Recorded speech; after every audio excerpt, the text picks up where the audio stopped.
What's going on, everybody? Happy Hump Day, and welcome to Distilling 101 Q&A. Hope everybody's got having a good week and got something good going on. It's just now starting to get warm enough around here to do a little outdoor fermentation. I've been waiting for it, man. We've been getting nights in the 50s around here, and now all of a sudden, the fucking daytime highs are in the 90s. Let's see. Remove Rumble because it doesn't want to work right. Save changes. Don't know what's going on with Rumble.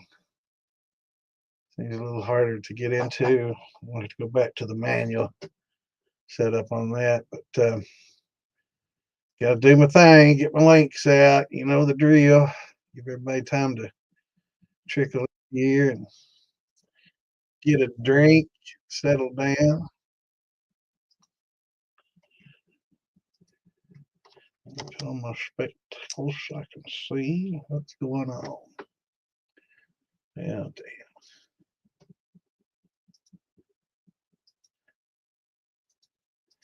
So, yeah, it's just been getting warm enough here. We've been getting nights in the 50s up until 3 or 4 days ago. Well, actually, Saturday was in the low 50s, maybe high 40s for some parts of the state. And just a few days later, boom, it's the high 80s, 88, I think today might have been the high. I'll have to check it here in a minute.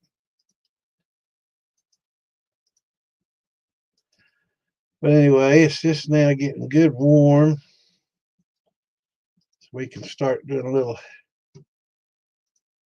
fermenting outside. I prefer to ferment outside if I can. I do, a little bit in the basement here during the winter time, but usually that's when I do my wines, lower temperature down here all year round and don't really get real warm.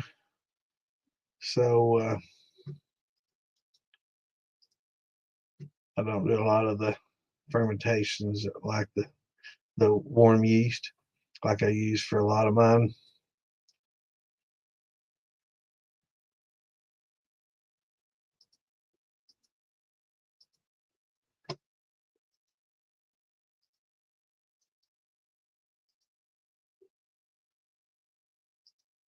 So let me get these links posted.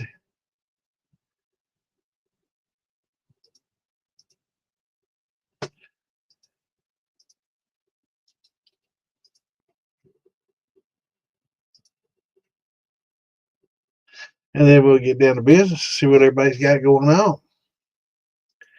It's like festival season starting to kick in, and everybody's starting to get active.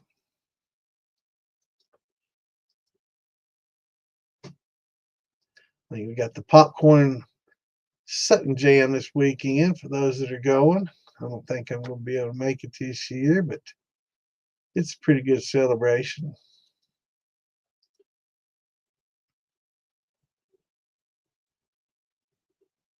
Definitely everybody looking forward to that.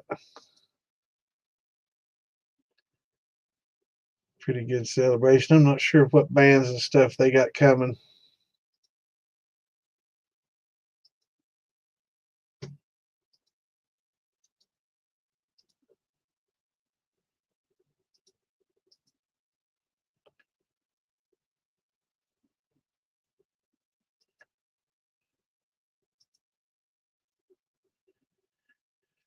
So we'll just have to see. I don't know if he'll be anywhere pretty much going to go. I know Mikey's talking about going. So there's going to be quite a few people there.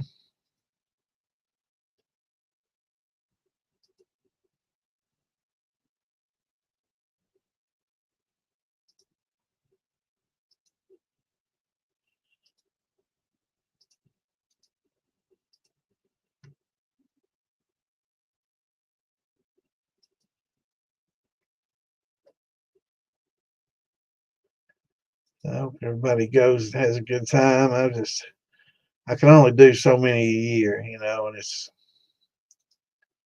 don't really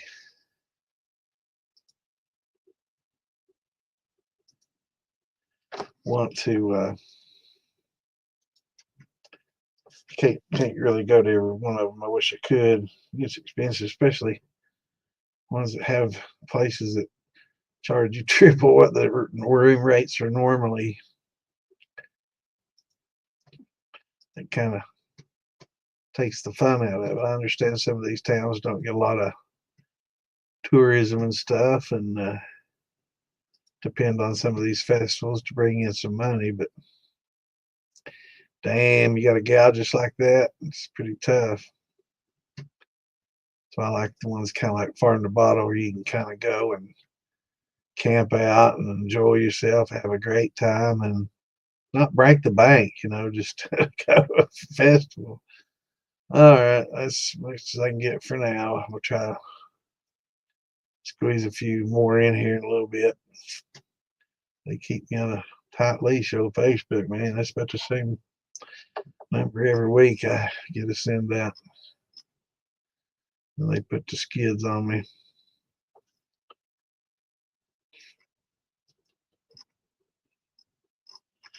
All right. Hey, what's going on, Brian? Hey, Julius. What's up, Ha? What's up, Curtis? Scott? Stewart? Yeah, 87 there. Yeah. Let me see what I put.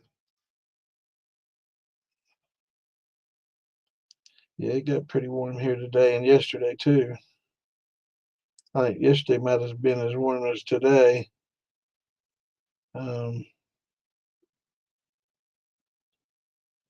Let's have again. Yeah. Today, 84 was the high. Yesterday was 86. I thought it was 88. I think it might be what they were calling for. It might have just got 86. But yesterday and today, both 86. Interesting. I think it actually might have got 88 yesterday. But yeah, it's time to turn on the old AC, man, as much as I hate that. What's going on, Mark?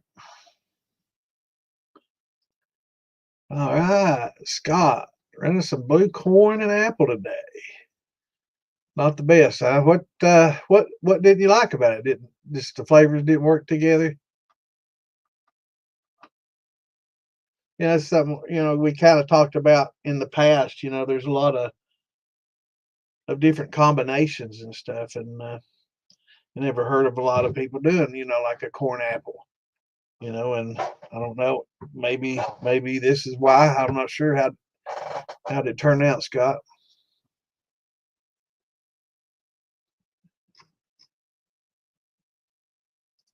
Jeff has a question about a rum I did a wash.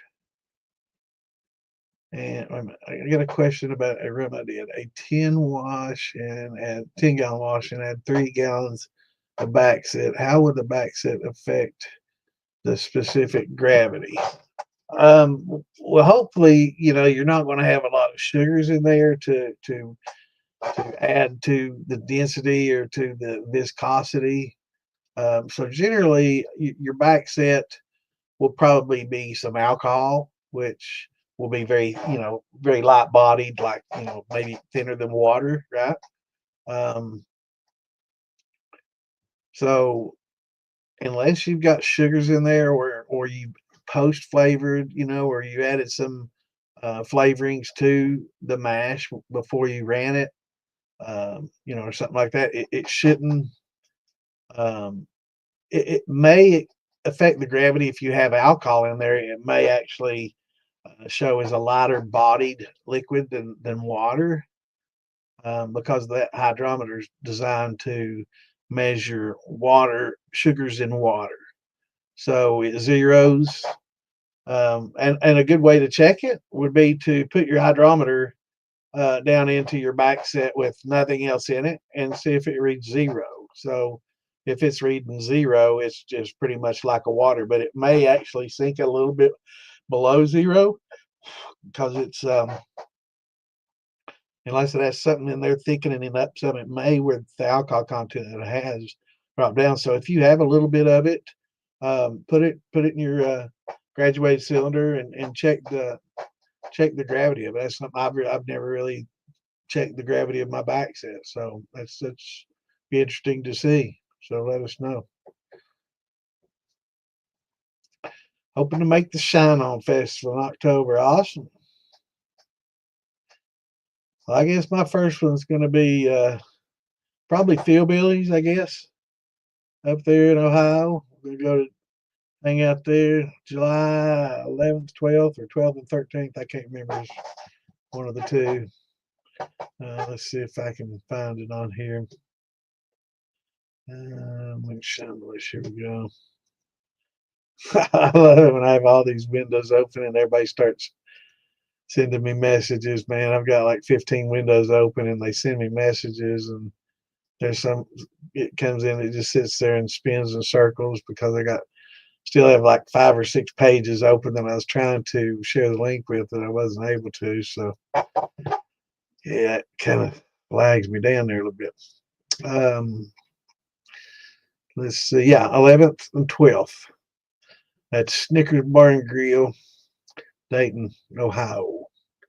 So it should be a good time with Big Easy and Phil Billy up here. Be good times. So it'd be nice to see a bunch of you guys and gals up there. I mean,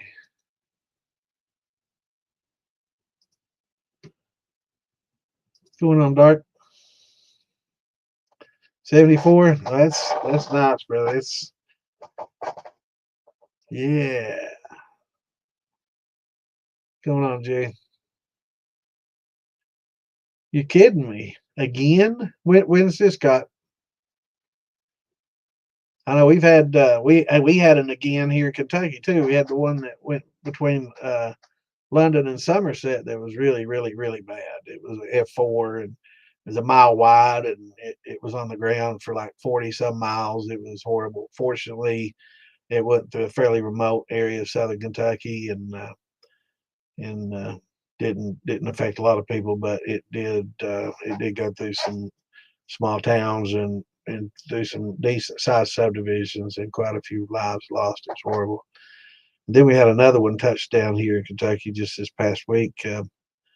Not as bad, but still, lives lost and a lot of damage and stuff like that. I heard about the one in St. Louis, but I think that was like a week and a half ago, maybe 2 weeks ago.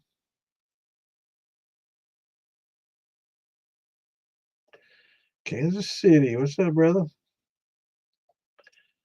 Just caught a bass as soon as I went live and pulled it up, listened to the headphones, almost fell in the water, phone in one hand, phone in the other. Oh, hell, he's all falling apart. Well, I'm glad you caught your fish, brother. Out fishing, having a good time, listening to Santa. That's awesome, man. I hope you catch a mess of them. I like catching crappie too.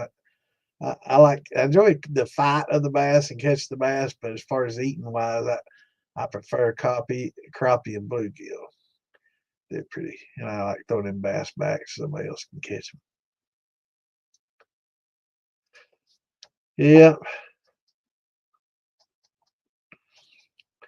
yeah. I don't know about that. It's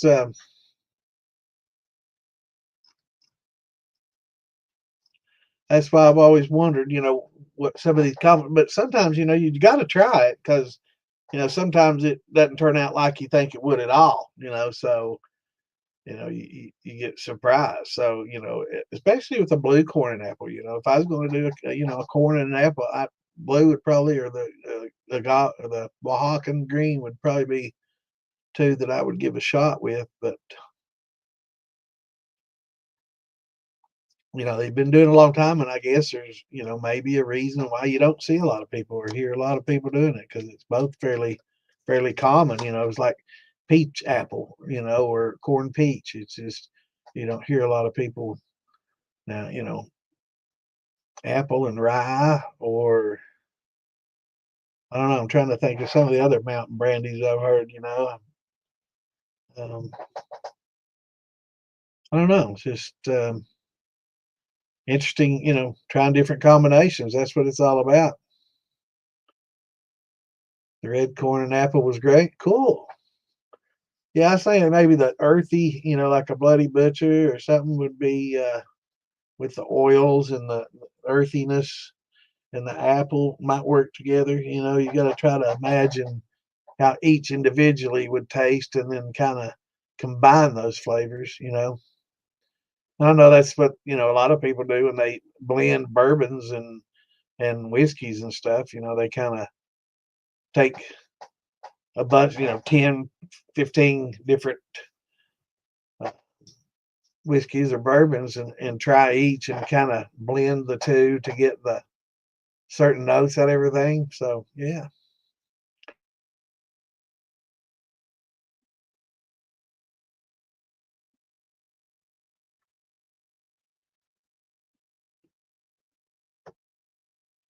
Yeah. What's going on, Joseph? You're welcome, brother. Anytime.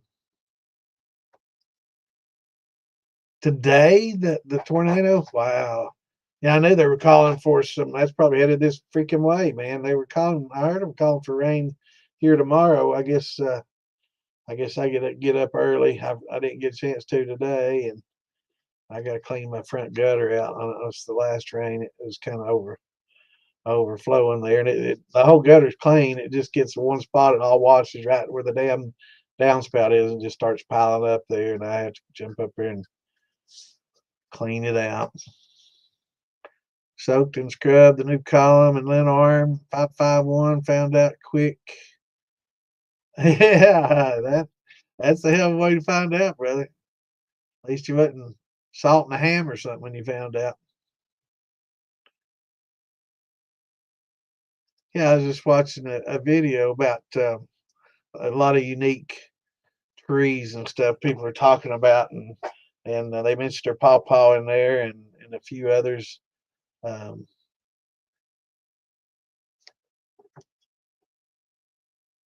be pretty interesting to see some of them. Let's see, persimmons and pawpaws, and they named some stuff I haven't even seen that grows in zone 5 through 9 or 10 or whatever.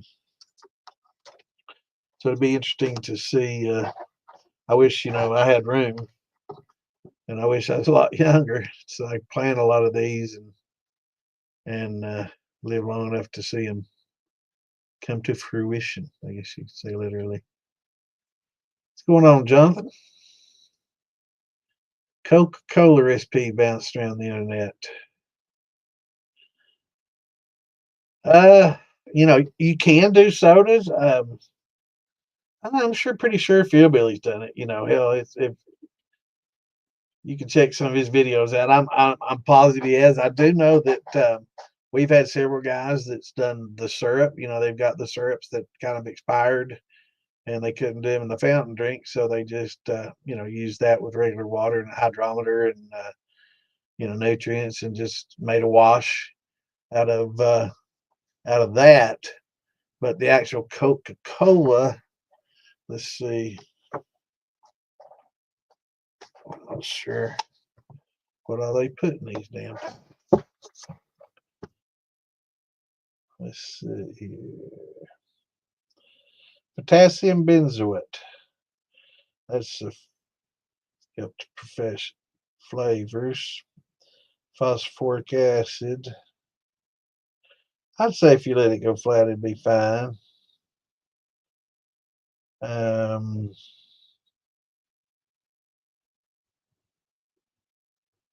We got something.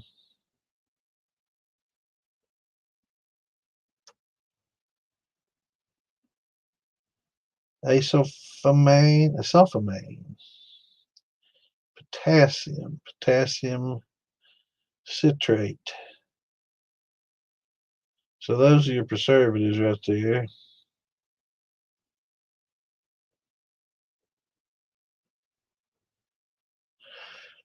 So you definitely probably want to sit and let them, degas them and stir them up good. And I haven't looked for the Elijah Craig. I wasn't aware of it. Jeff didn't say anything about them change the bottles on us. going on, Detroit? How's it going up here, Benjamin? What's up, KP? What's up, Marky Mark? Yeah, I've heard of star fruit. uh,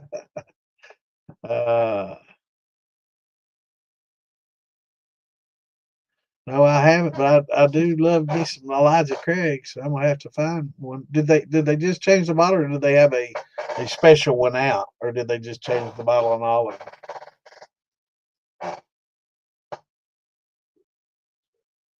But to answer your question, Jonathan, yes, you can.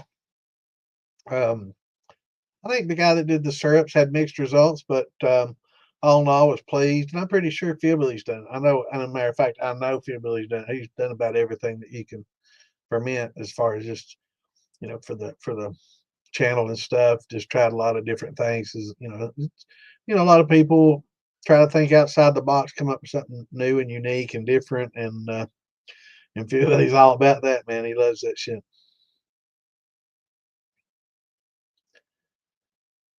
I'm gonna have to check out, make me a little note about the Elijah Craig bottle. So I wasn't aware they made some changes. I hope it's something special.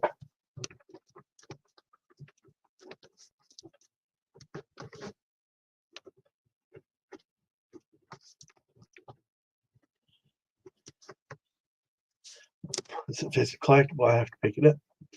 I hope it's collectible. Okay. My thing about the Coke recipe is that it's my favorite thing to cut my drinks with, right? Crown of Coke, cool. Goes flat before I finish the bottle. Hate wasting good Coca-Cola, yeah. Now, as far as flavor carry forward, I'm not sure how much you're going to get, as far as the flavor carry. Um, Pretty much just going to consume those sugars. You might get some caramel notes carried forward from a Coke or something like that. But it'd be pretty interesting. I have to talk to Philbilly about that. If you're watching, Philbilly, hop on, let us know how that turned out. Oh, okay, yeah,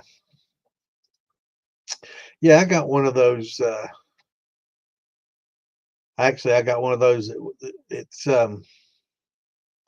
I think it was last year's, and it won the one of the most prestigious one of the most prestigious competitions. Um, I think there was a 924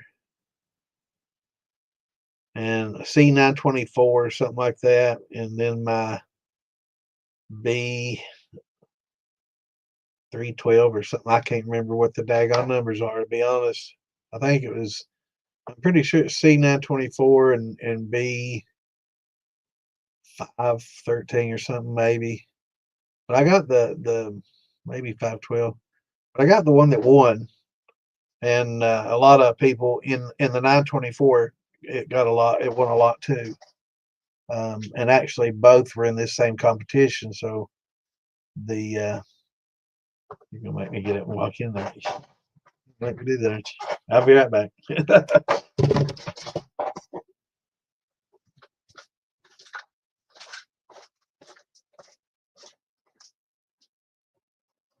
boy up there. No, but I saw some at 8 though.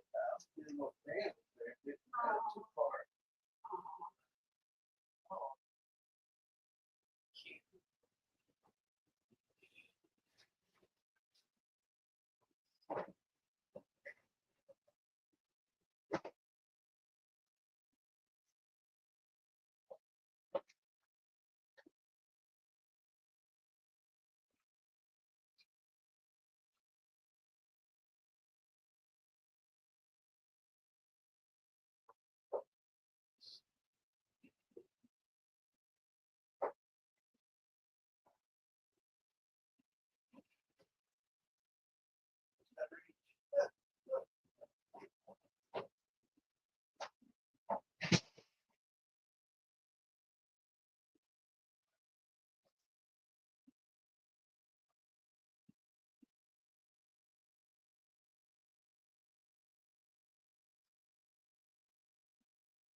this.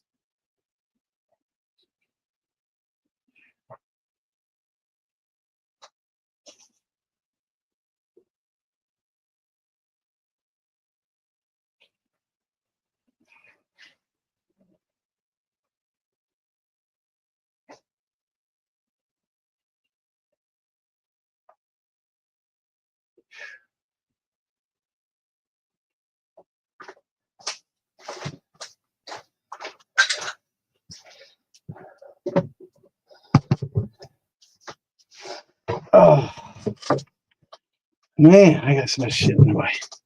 Had a basement flood recently, so I got a lot of shit stacked up. But it was the B523, and then I think the other one was C924 or something like that, or 912. Hard for me to remember, but man, those that writing's getting awful faint on there. Hope it doesn't fade out completely. But yeah, that's good stuff, man. Yeah, 923. Yeah.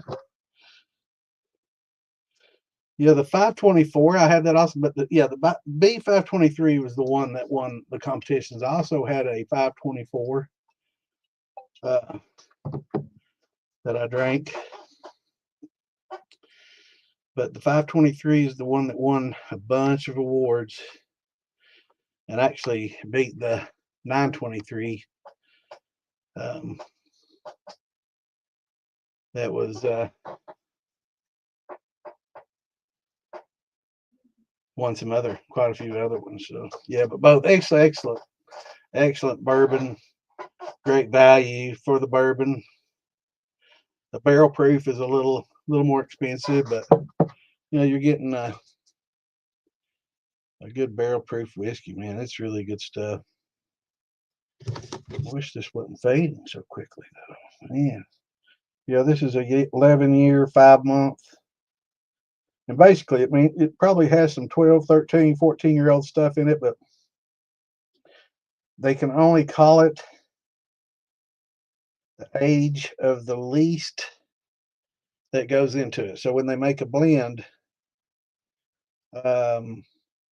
whatever's the youngest, that's what it gets labeled at. They can't call it a 12-year-old if it's got a little bit from a 10-year-old bottle or a barrel on it. But yeah, that's excellent stuff, man. Hey, Lisa. Yeah, man, I love me some Elijah Craig. I also drink a lot of Evan Williams too, and Heaven Hill.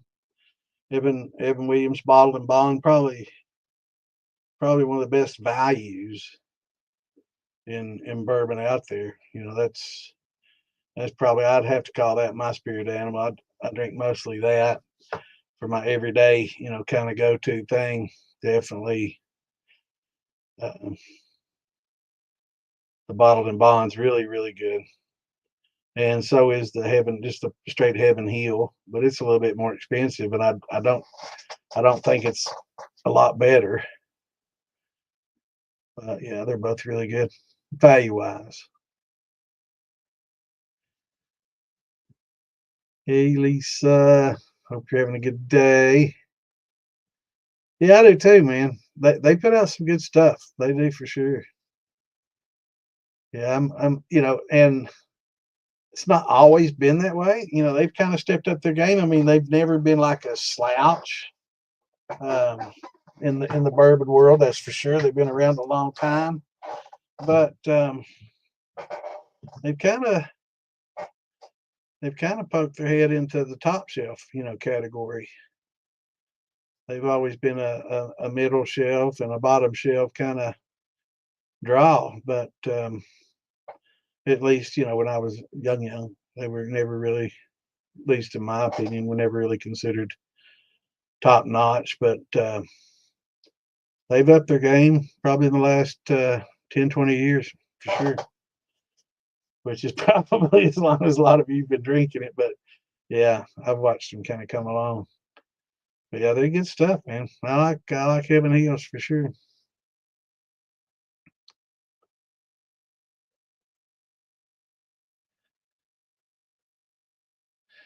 going on, Jeffrey?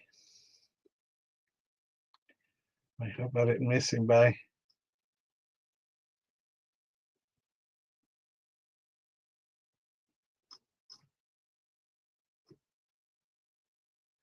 So do the Coke, and is it syrup that you got? You got some of the syrup, or are you just using the regular soda?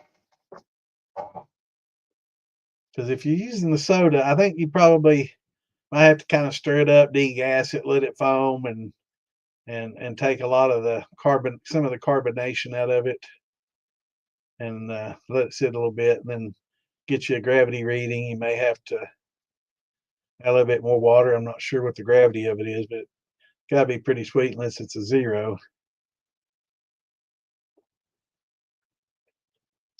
I don't think yeast would like that zero very well.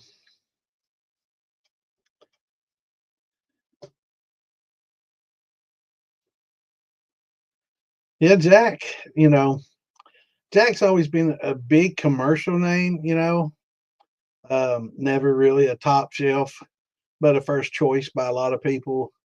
And advertising, it's been a lot of movies, and it's been, it's got its status from a lot of commercialization, but it never was considered a top.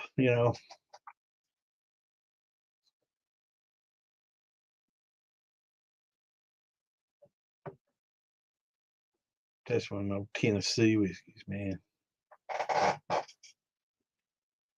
Yeah, there's a big competition between Tennessee whiskeys and Kentucky whiskeys. It's always been a big thing. That's why we do the battle between Tennessee and UK for the bourbon barrel in football. What's going on, Jeff?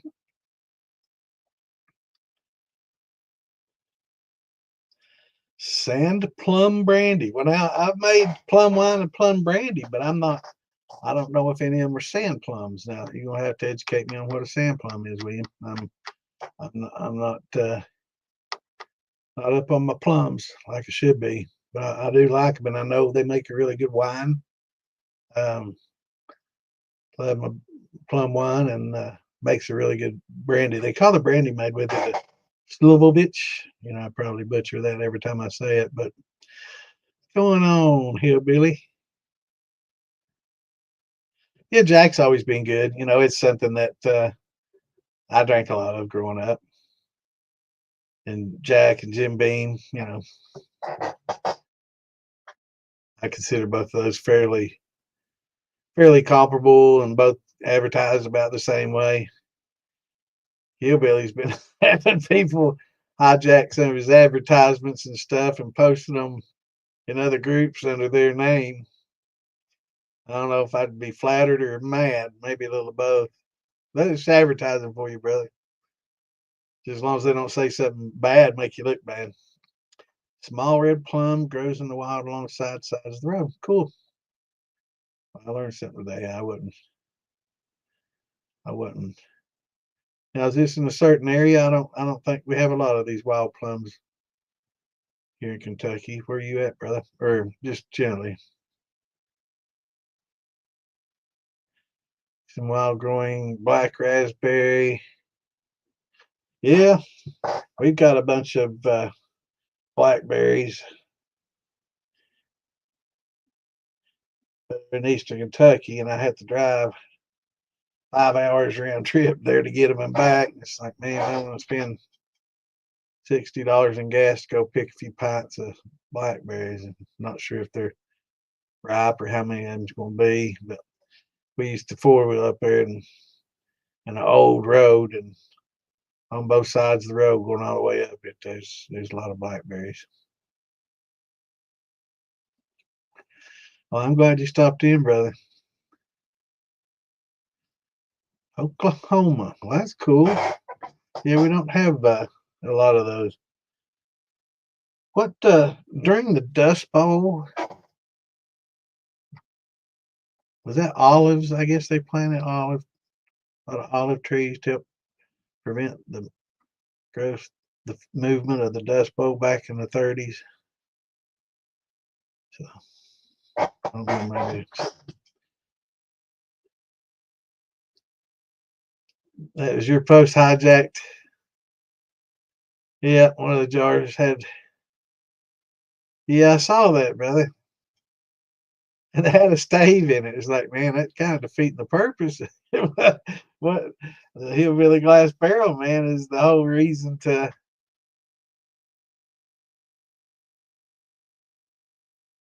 have the wooden lid.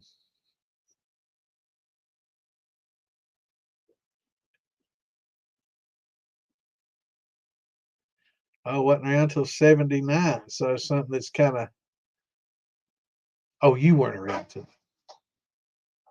Yeah, I think it's olives that they planted like because they grew fast and would help uh, knock down a lot. I guess we got a lot of dust over here in the south uh, from the Sahara. A big dust storm blew through and it's blowing all the way across the U.S. That's interesting how that works. Yeah, I saw that.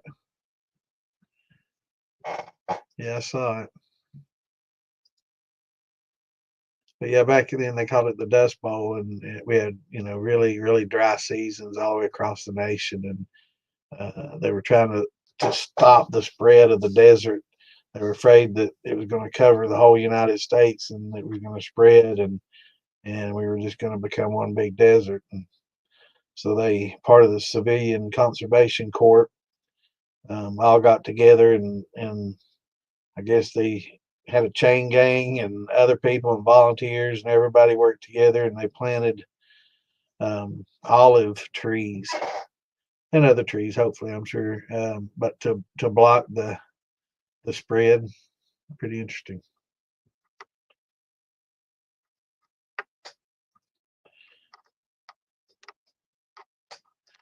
So, what was everybody's big wins and losses this week? Any other than their brandy not turning out as good as they thought?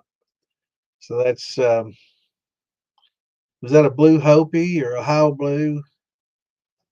And what kind of apple? I don't want to. I don't do a lot of blends like that. I've never really done a lot of like I said, before. I think apple rye is as close as I've come to using grain and fruits at the same time. I'm trying to think of if I've done something.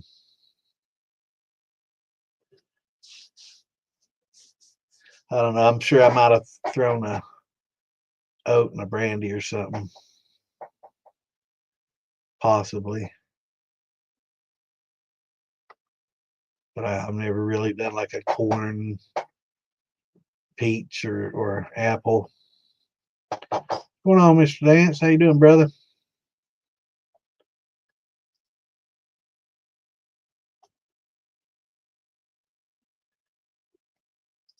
Finishing installing all your new steel parts, vinegar in tomorrow. Awesome. That's awesome, brother. Look forward to seeing it.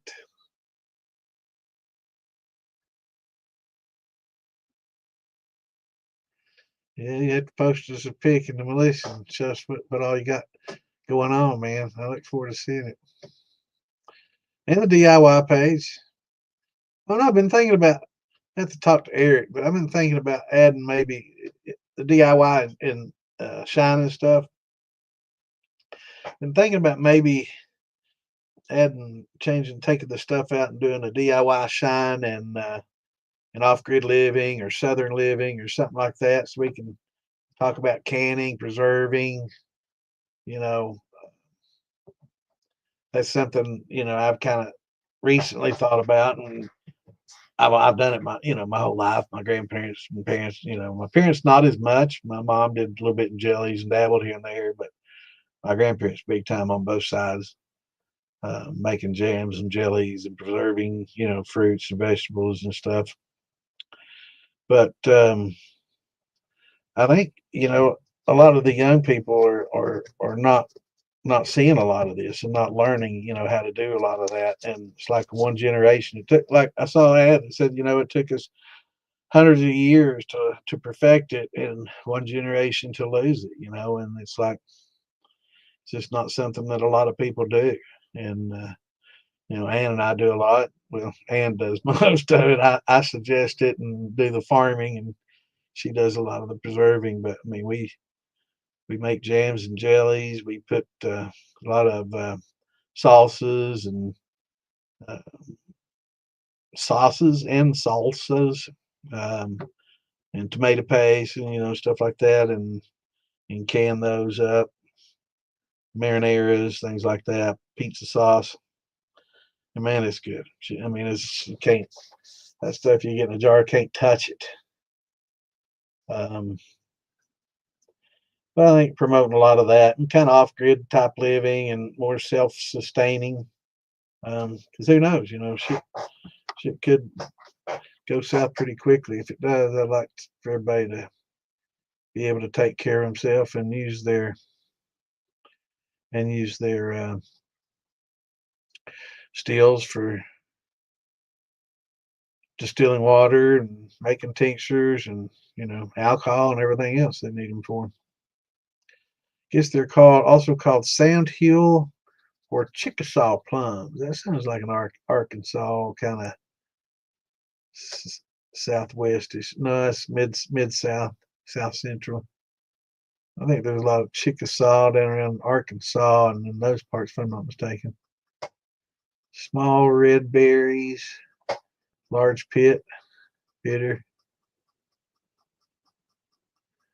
I'd say somebody probably has, but as far as doing so enough with them to where it would be on a shelf or something like that, probably not. It's just a lot of those things.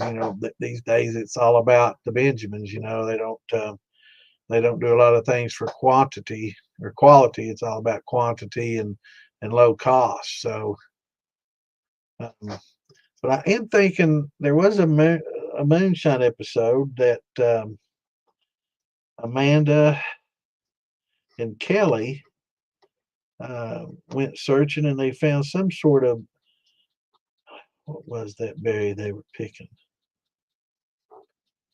They picked this hillside of berries out and they were free and made some pretty good shine with those. But yeah, it's just unless it's in commercially obtainable quantities, um, people aren't doing it. That's great, Justin. I think it's awesome, man. It's really something. My daughter would be interested in all in it. The elderberries, okay. Um, yeah, our elderberries are a little more common. Where do they call them something strange though? I think can't remember what they were calling them. Something weird.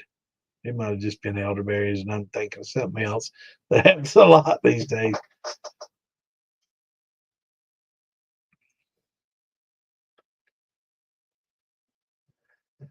Where's Jay when you need him?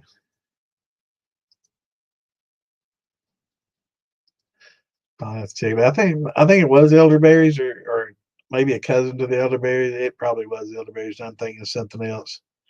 Very well could be. Or maybe it was a certain type of elderberry or something bush. But yeah, it was. Yeah, and unless things are available in a large commercial quantity. Oh, of course, absolutely. And that's what it's all about. Here it's all about hobby. But that's the reason you don't really see it on the shelves and stuff, is because it's just not something somebody really did and turned out so great that they're going to plant orchards, of these small little berries. And actually, that might have been in the video. I send myself these little videos so I remember them. So instead of just sending, let's see, let me find me on here. That's not, yeah, scroll. Here we go. Um, and I wish I could send these. I send a lot to Lisa too. I probably aggravate the shit out of her with all the all the plant stuff I send. 5 unusual fruit trees. Let me play this real quick. See what it says. 5 unusual fruit trees to consider for your backyard. Pawpaw was one of them. I got that one. Um, Mango banana combo. Persimmon. Yeah, I mentioned that one. Chocolate date. Yeah, okay. Medlar, popular fruit in the Middle Ages. Got an interesting, curious fruit. Meats like a date and an apple. Melonberry or childberry. Uh, Little berries that grow on and mulberry, of course. Mulberries does grow very easily, zone 4 to 8. And but that's not the one video. Let me see. Um,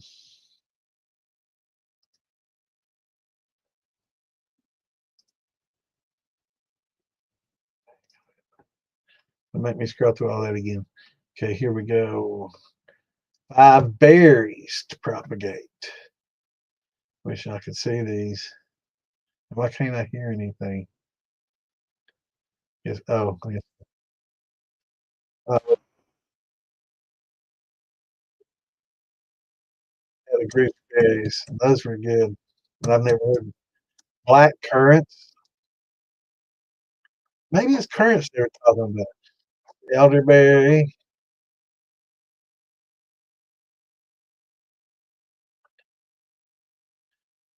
Blueberry. Talking about easy propagated. White currant.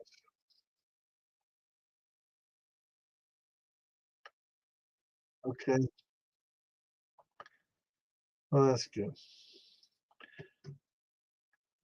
What's going on, Jeff? Yeah, it may have been. What's up, brother? May very well be an elderberry. I know him and Amanda are up in the Northeast looking at fermenters this past week for their new distillery they got going in, Unholy Beginnings Distillery they got going in Virginia. It's gonna be interesting. I can't wait for the grand opening. So that's one of the reasons I have to kind of leave. Oh no, guess what happened? My cousin puts out a notification that we're having our one of our family reunions for the Scott Justice family reunion September 13th. Guess what that's weekend? It's Far to Bottle weekend, you know. Tough. That's tough. You know, I haven't been to a lot of this particular reunion. We have a couple different ones. I haven't been to this one in a while, but you know, yeah, Unholy Beginnings. Um, is that what did I say something different? Um, but when you start getting older, you know, and you got old dads and stuff, you know. So I guess I just have to spend a little extra time with him on Father's Day and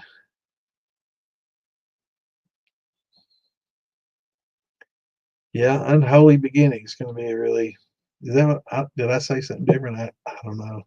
I could have. But yeah, I can't wait for their grand opening. They've been working away on that. Building looks great.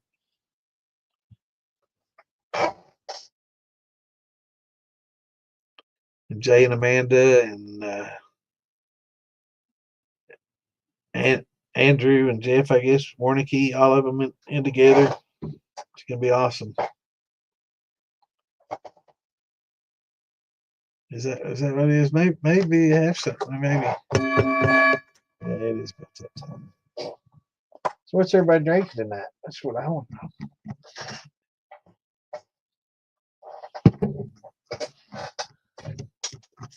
This is peach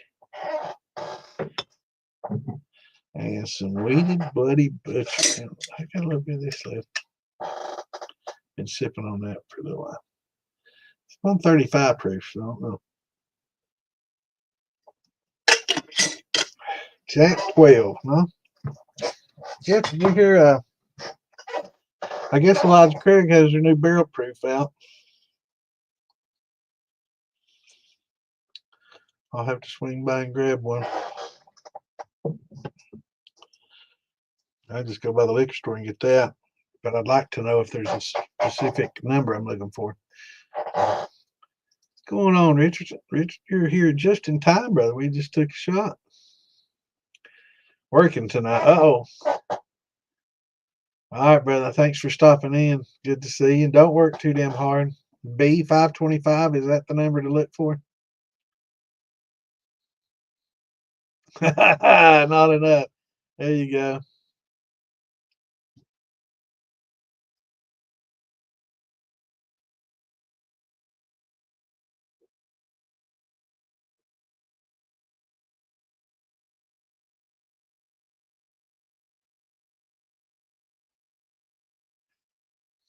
Guess what we need to come up with is a bourbon called Very Little.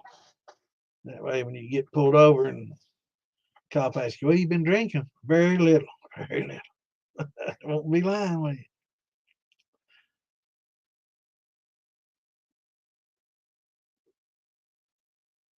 So don't work too hard, Richard. B525, huh?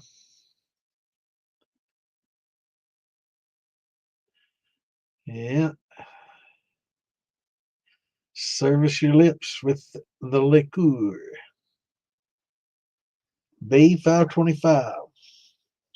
Well, I've got a B523. They need to put dates on this. This date.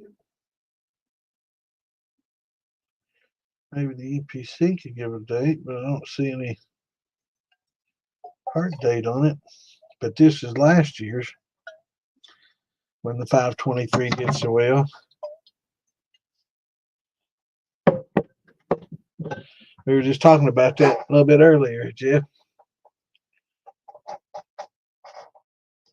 B plus is the second batch of the year. Yeah, they do A, B, and C, I guess.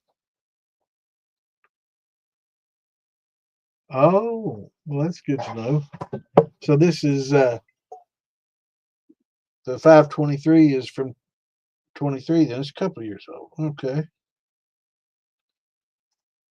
So I guess this is the equivalent to the 523 then.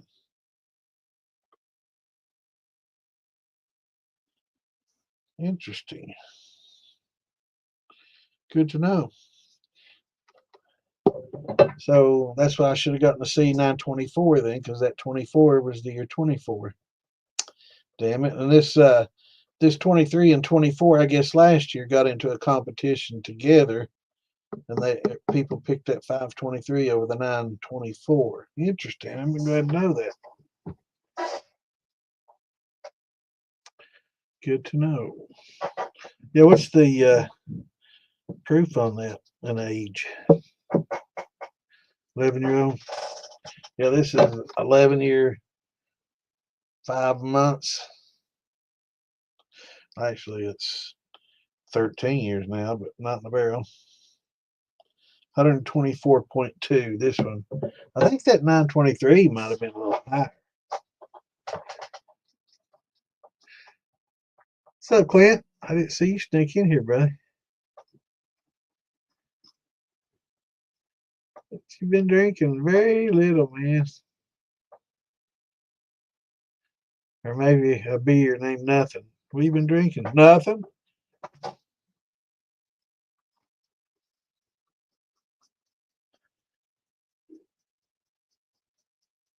Yeah, let's go check it out, man. I made myself a little note.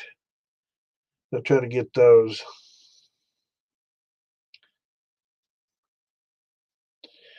Pretty good one. Was it the C923 that was competing with this 523? Yeah, that could be. We were thinking 924, but it could be. It could be. I could be very wrong. So 5, I guess, is the month, and 23 is the year. So this was a May 23. Very good to know. So y'all get in the storm. Let me check it out here. I haven't checked the the weather. I know it's supposed to get bad. I hope it doesn't start tonight, man. I hope I have enough time to get up in the morning and let's see what the hell. It's gonna start at 2. Oh, 2 p.m. tomorrow. Great. That's awesome. Good. That'll give me time to get my old ass up and clean them gutters up front. They were pouring over and bad. That last storm we had both through here that well, we got a tornado out of it last week, but it was close enough. My daughter called. They were doing the sirens, but it just touched down in a more remote area and didn't do a whole lot of damage. Some people were injured, and I think there might have been some loss of life, but it wasn't real bad, right? So yeah, good. Hey, babe, Yeah. remind me to clean the gutters up front tomorrow.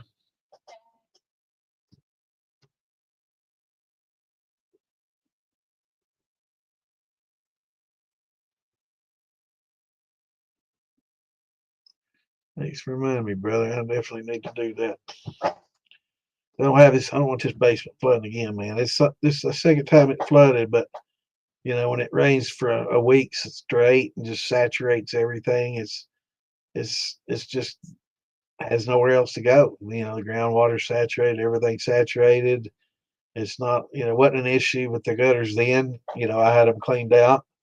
It was just sheer volume of water and had nowhere else to go. You get this, and you're in this clay. We have a lot of clay soil here. So this basement dugout's basically a clay bowl.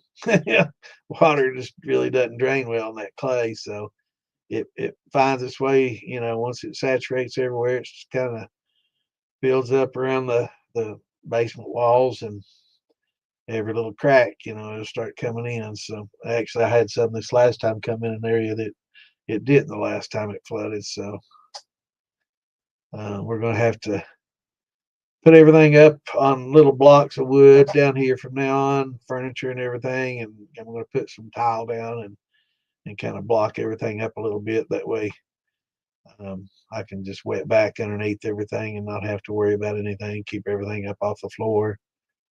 Put the pool table up on blocks a little higher, and get rid of all this freaking carpet and all this um, parquet flooring. Got some nice tile. They got some marble looking tile, pretty cheap. I'm gonna put down here. It has a pretty high end look, but it's just a porcelain, um, printed porcelain, but it looks really nice. Looks like a marble. And most importantly, it's cheap. So that's going to be good. One of my big wins is inside this pouch for the week, but I can't show it on Facebook or get in trouble. But it was a SIG case. And some of you know what goes in that. Got me one of those P235s, X Macro Tac Pro. Does that sound familiar? Really good feeling gun, man. I'd love to pull it out and show it, but fucking Facebook, man, they're funny about that shit. They don't. If you're a big page or something that's a gun page, that you two both, they're kind of funny about it, both of them. I know Afraid was doing a video and somebody pulled out a gun and just in seconds, the whole feed went out. So yeah, but yeah, it's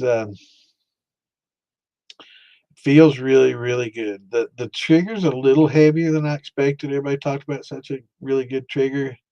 It feels to be 6.5. I'm used to about 3.5. I usually change out the triggers. I like a little lighter pull, so I'm gonna have to work on this one. But man, it feels so good in the hand. It's a smaller gun. I've seen it's comparable to 380s. I've seen people carry, a lot of the 380s, compact, subcompacts, and but it's got 217 and a couple 21 round mags that come with it. So definitely got the capacity. Um, they had one that's a 3.1 inch with a ported barrel. It had the ports on the front. The only thing I didn't like about that is it has a pretty short sight radius as it is, but it's nice and compact. But the handle's longer anyway, so it seemed a little strange. But they, because of the port, they had to move the front sight back about half an inch. It's like from back sight to front sight, it's only that far apart. So that's a pretty tight, sight radius there. So the 3.7 TAC Pro looked a little better. It came with this case, came with the 5 magazines, the 221s, the 317s, and 221s. And then right now there's a rebate, and the rebate you get 2 extra magazines. Hopefully it'll be 21s, but I'm pretty sure they're going to be 17s. But yeah, really high capacity. They had to change the style of the magazine, and the handle's nice and a little more narrow than like a Glock and some of your double stack side by sides. So it's a little bit different, but for the for the magazine capacity and the size, it's amazing. It really is. Great feeling good. If you have a chance to get one, find one. Um, I know new, they're kind of pricey. But Jay, I think he said he found one for $400 or $500 used. So that's pretty good. You can start finding used. I also saw a great deal at Palmetto. They sold out pretty quick though. If you're into 40 cal, they had some HK USP 40s that were police trade-ins, used police trade-ins, and so a lot of them were, like new shape, really good condition. That's a really good gun too, but that's a full size gun. It's big compared to this little gun.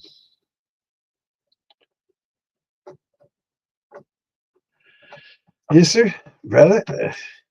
I love making some wines, and definitely, a lot of people. We were talking about that earlier. Some turn this little fan to get warmed in here.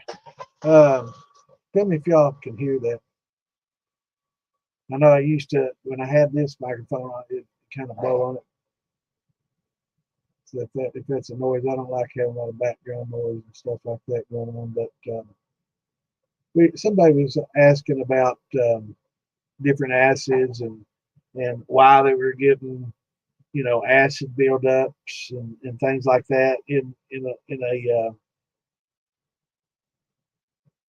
a typical mash that they do, quite often. And all of a sudden now, it's got a lot of lactic acid and acetic acid buildup, and they were curious why all of a sudden um, did this particular one do it when they've been doing it the same way for so long. And that's one of the frustrating things about distilling is if you don't really do it scientifically and check all the parameters and keep everything as close to the same every time, you'll get some changes.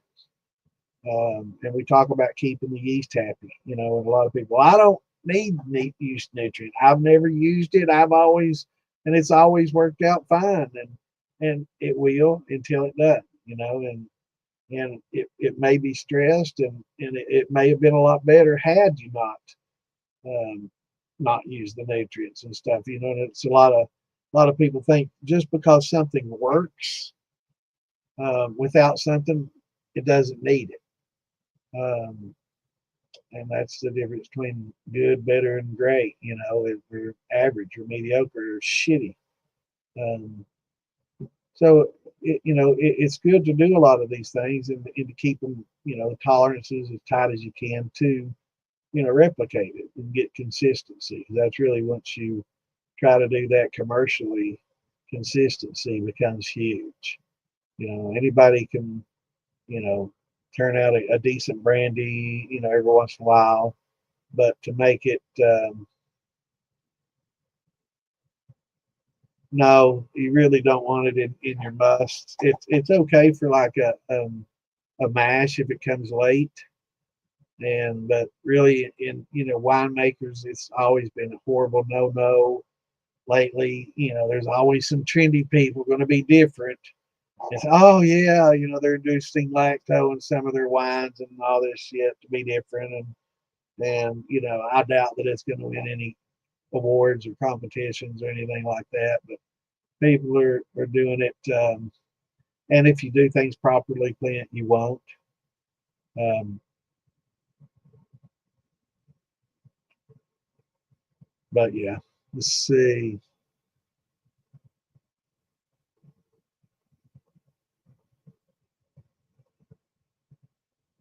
So yeah, and not having enough nutrients, can stress them.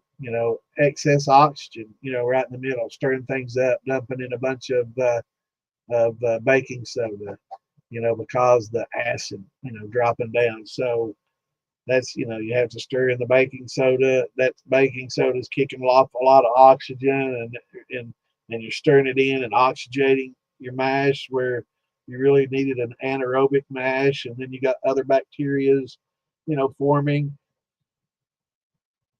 and like you get off acids, off organic acids, create like butyric. Um, this is the acid that smells like vomit. And it's a byproduct of yeast stress, and yeast metabolize things differently when they get stressed, and they start kicking out some of these off flavors and and and acids as a byproduct.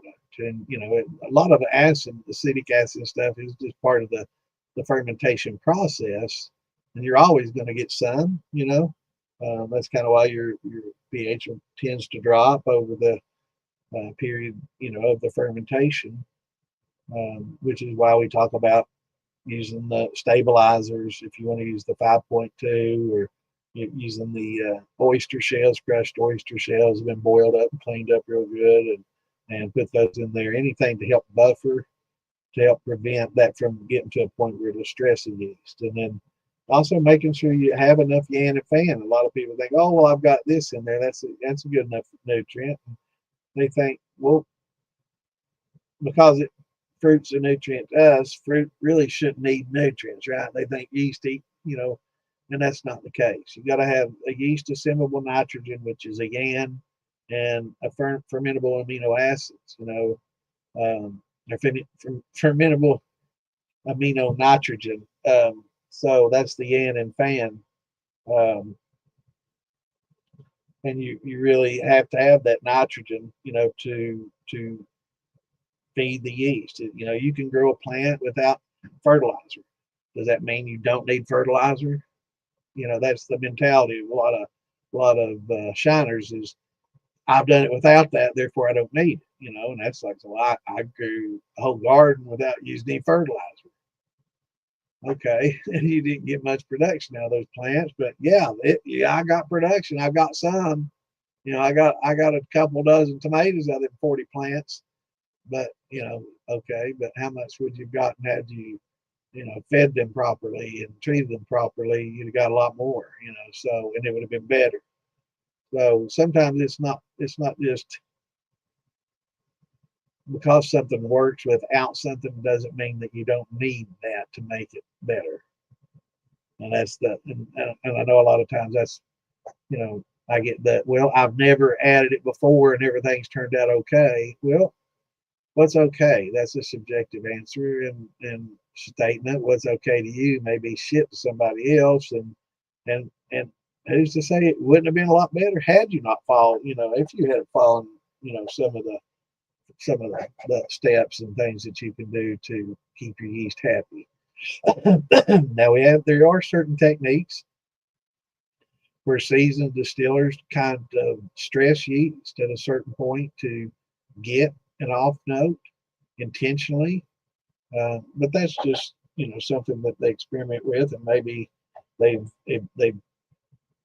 got it in, but they do a controlled fermentation, so everything's pretty much exact each time, and they can make small changes. Yeah, I need another drink, don't I? Damn it. See that, Morgan? It's supposed to keep me hydrated. Man, my throat's getting a little dry.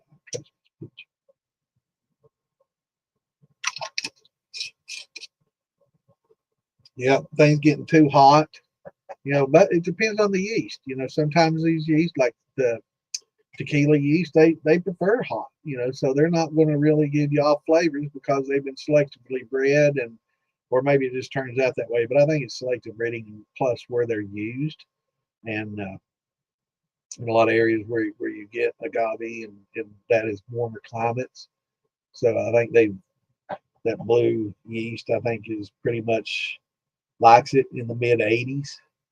For your mash temps, which for a wine yeast wouldn't be great. That it would be a little warmer than they prefer.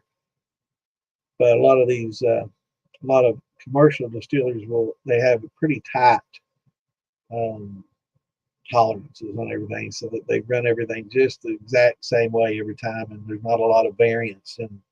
And each time, then they can make subtle changes and see how it changes the consistency, and kind of experiment with maybe creating a little stress at a given time to see what it does. Um, but that gets pretty interesting too. But let's get some of these shotgun condensers versus Liebig. Um, Basically, a Liebig is multiple shotguns in one tube, I guess you could say. You got multiple smaller tubes inside one tube, and they're about maybe the same length. Definitely more efficient. The shotgun condenser is definitely more efficient than the Liebig because you've got a lot more exposure, surface area exposure, with multiple smaller tubes forcing that vapor down those multiple smaller tubes that each have that circulating around versus just that one. Or Black and West, he's got a double Liebig he made. But efficiency, um, the Liebig, beauty of that, simplicity, cost, um, compactness. Same with the shotgun, smaller, and it's got a um,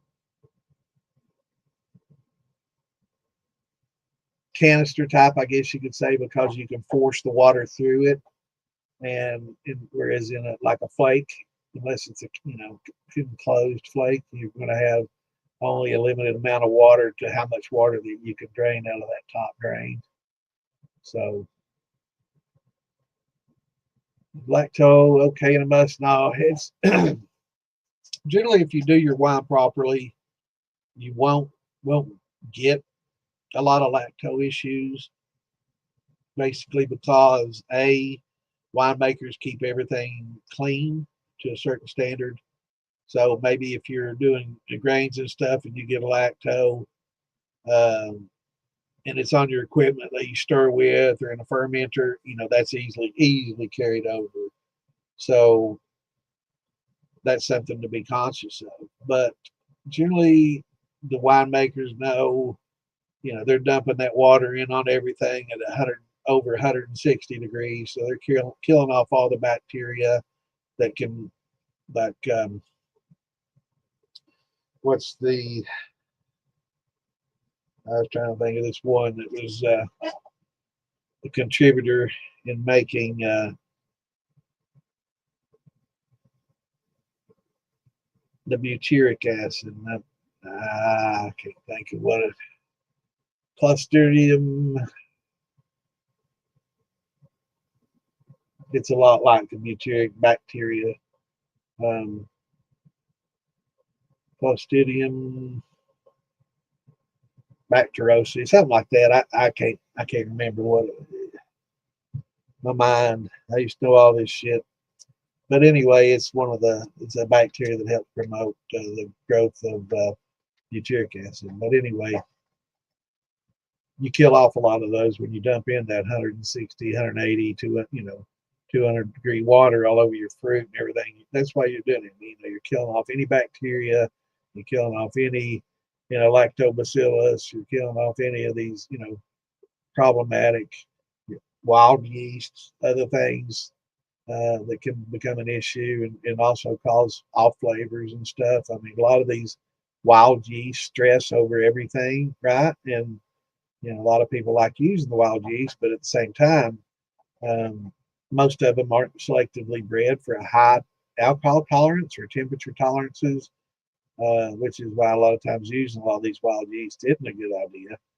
But I think a lot of times people think they're using wild yeast when it's really just a known yeast that's on surfaces, especially if you're in a distillery setting, or if you're in an enclosed room that you've been using for 20 years. You've got your yeast, you've got Lauv and EC1118 or your bread yeast all over everything.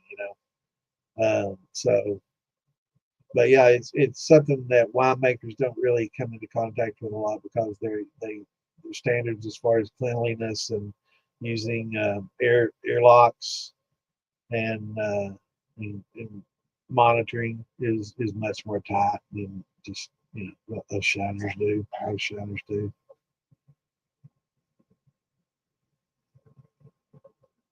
Yeah, yeah. And it's because the diameter of the pipe generally holding that shotgun is going to be a little bigger than the Liebig. Um, so you're going to have more water, better flow, and more contact surface area.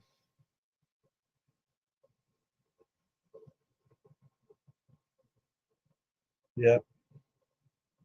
Yeah, 65 to 75, 60 to 75, that range is, a sweet spot for most people, as far as temperature wise. So yeah, keeping it cool to 60 to 75 in that range.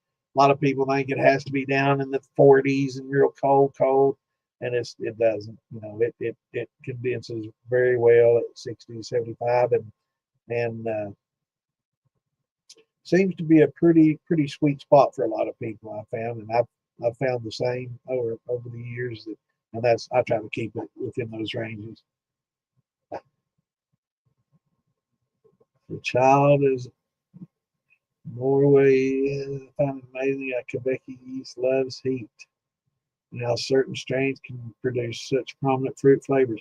Yeah, no, that's when you talk about the temperatures, you really have to know your yeast. And the Quebec yeast, a lot of Fleischmann's and the bread yeast and stuff, they like it a little warmer. The Daty yeast prefers it a little warmer. That blue yeast likes it warmer. Um, so there's a lot of you need to know your yeast, and they don't stress at those temperatures. And you want to keep it at those temperatures for those, because if you keep it too cold, then you might get the stress from the cool, and you also, it might get stuck.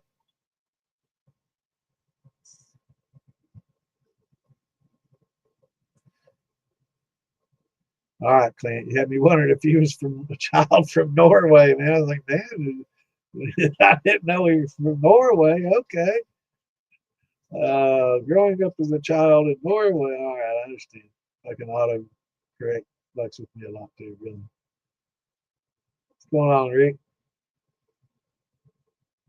Apple brandy with a thumper or without? I always say without. Um, if you can put maybe a jar rig for if you want to infuse some extra apple flavor, I think that's great. I think just the thumper alone in general, um, you might lose a little of your flavor, because it does leave some water behind. So if you're using a thumper to infuse flavors with, I think it'd probably be okay if you got it full of applesauce, or applesauce and some apple cider or something like that, and you're going to infuse and do that. I think that would probably be fine.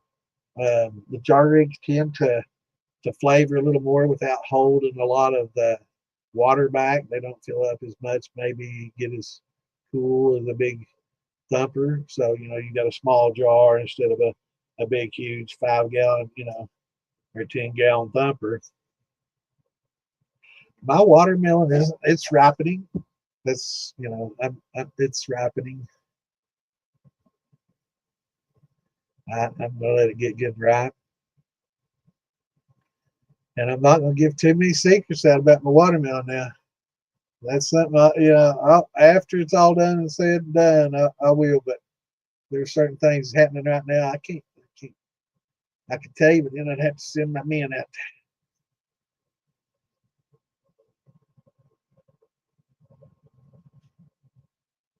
Yeah, I can't tell you. Mine might be ripen a little bit too.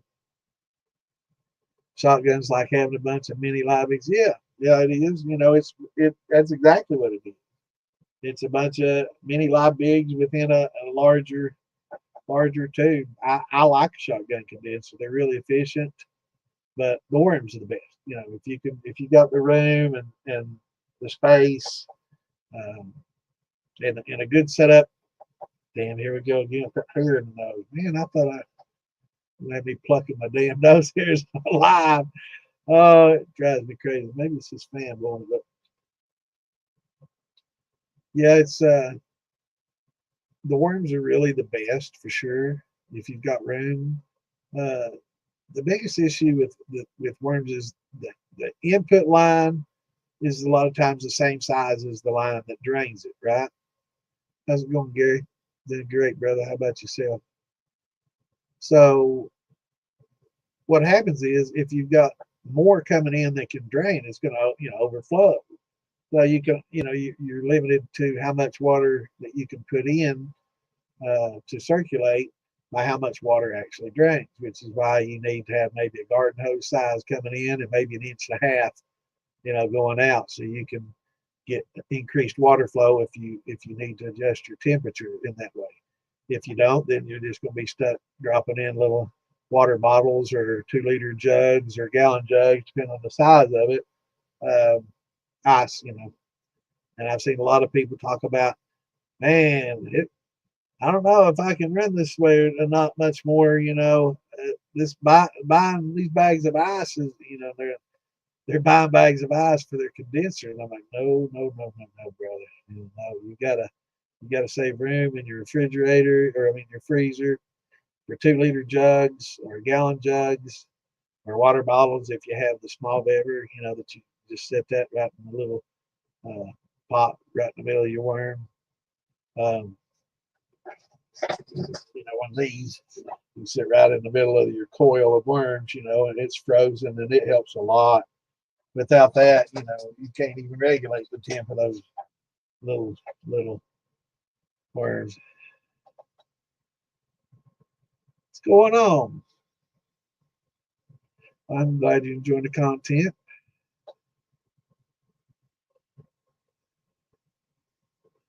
Oh, casino. Yeah, I like breaking the bank. That's all I've got. It's real followers, brother. Ain't no bots here, man. You know, no bots. I know a lot of those streamers and stuff. They have little bots and stuff that increase their numbers, so it looks like they've got hundreds of people watching when there's like 30. But nah, brother, we're good here. But I'm glad you enjoyed the channel, man. If you like distilling, pull up a chair and we'd be happy to help you out, teach you whatever you need to do to get started going. But yeah, having the larger drain on your flakes always been a factor that to increase your flow rate. That's also a reason why canisters or a flake that's contained is really good too, because you can force that water in, and it builds up some pressure inside, and it forces its way out the exit, so you don't have to worry about overfilling or anything like that. You can regulate that temperature a lot easier. So if you can a canister filter, or a canister condenser works real well. Canister flake or something that's self-contained and completely contained work real well for that reason. So you can force more water. But I like having, if it's just open top, definitely have a little bit larger exit than you have an enter. That way you can have a little more flow if you need it. Route to Quebec, super fast, super neutral.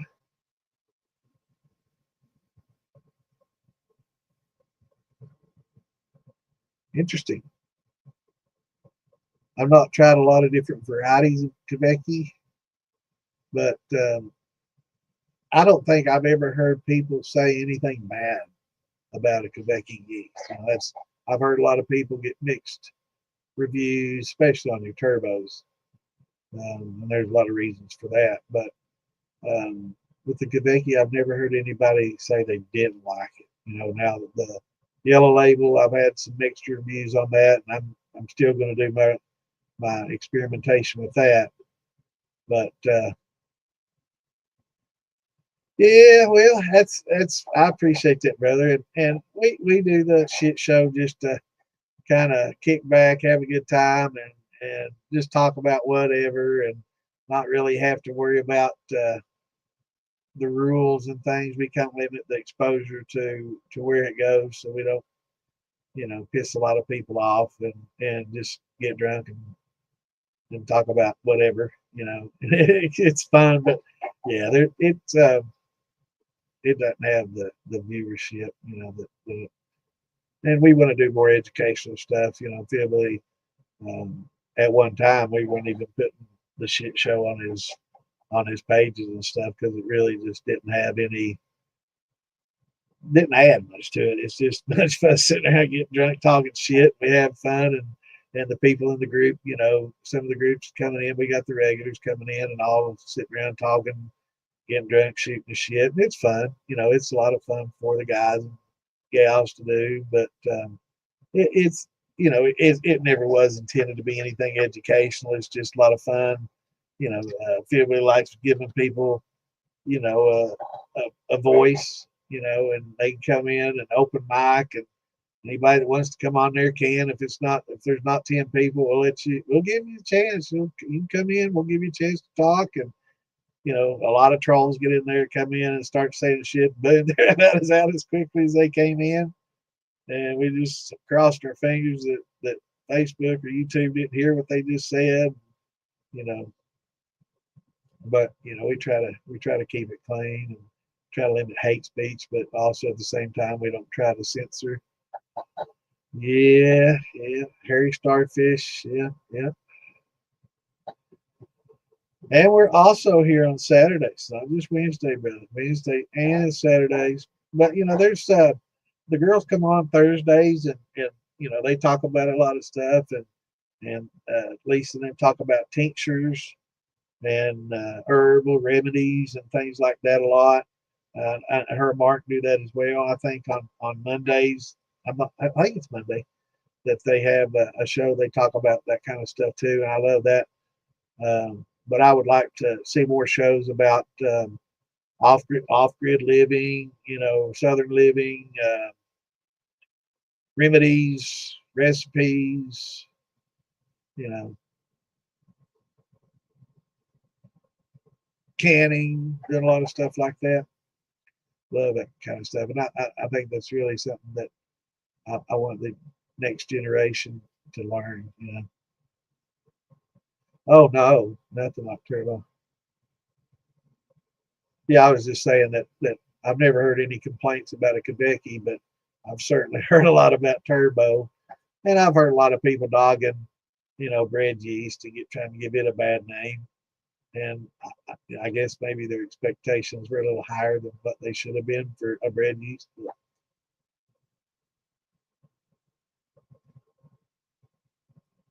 I may have or may not have, Steve. If you don't mind repeating it, I'd sure appreciate it. We'll go over it.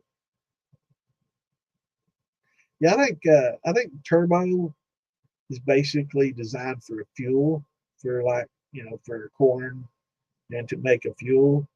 I know that it's a lot of it has nutrients included, and a lot of times probably too much. Oh, with Messenger. Did I miss something, brother? Shit.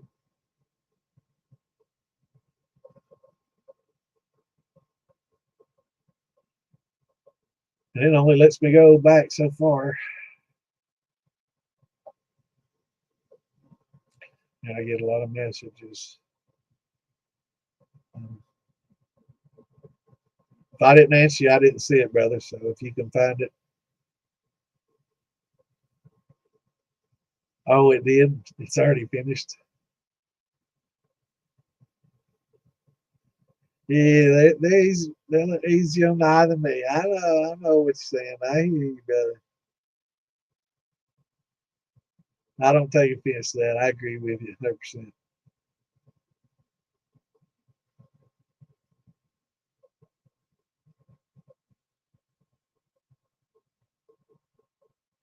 The run wash. All right, let me see if I can find that.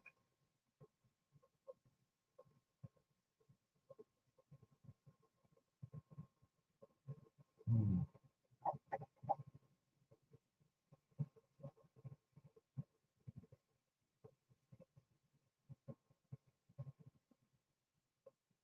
Let's see. I didn't. I did not get the one that you sent Monday. Um, the 25th, when I replied to that, was the last one I remember seeing. I I've been having some issues. Uh, um, I've been having issues with my messenger lately. I've been sending stuff to Tom and Damon, and I send it, and it says that it's sent, but it's not there. And then I log on to my PC, and I see it on the PC, or I don't see the message that I replied to them, and they're like, "You never got back with me. What's up?" And I'm like, "Well, I sent it, and I show them on the phone. You didn't get this." And I'm like, "No," and then I pull it up on my PC, and it doesn't show. So I don't know what's going on with my phone and Messenger, but um,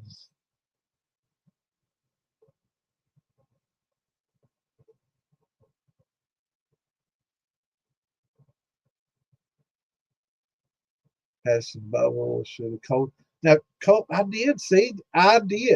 I remember this now. The run being cold crashing, and by God, I think I can fucking prove it. This is a perfect example of it. I did answer that, and you didn't get it. Let me see if I can find it on my phone. Because after reading about that, talking about cold crashing, it reminded me of it because cold crashing is a term used for filtration, and it's basically when you're um, trying to filter. It's called cold filtering. Cold crashing is when you got a mash. Well, cold filtering can be done post distilling too, but when you have a mash that you want to settle out faster and all the particulates to drop, you got like a milky mash. You've racked it off.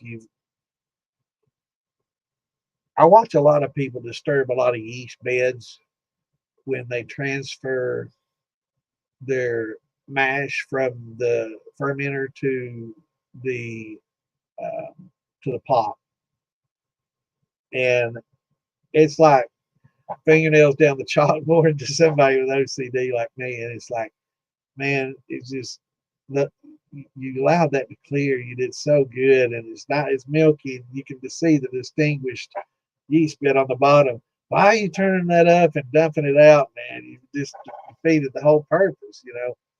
So use a tube and just rack that off, and try not to disturb that yeast bed in the bottom. That's something you really don't want to distill.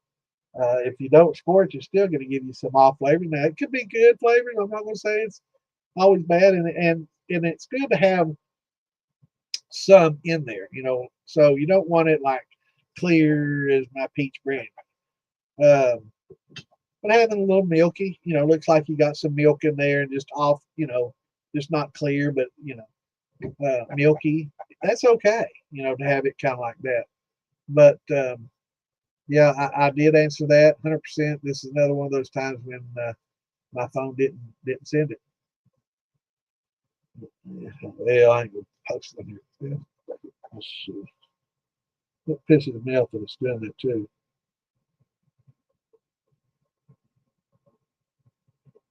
Let me see here if I can.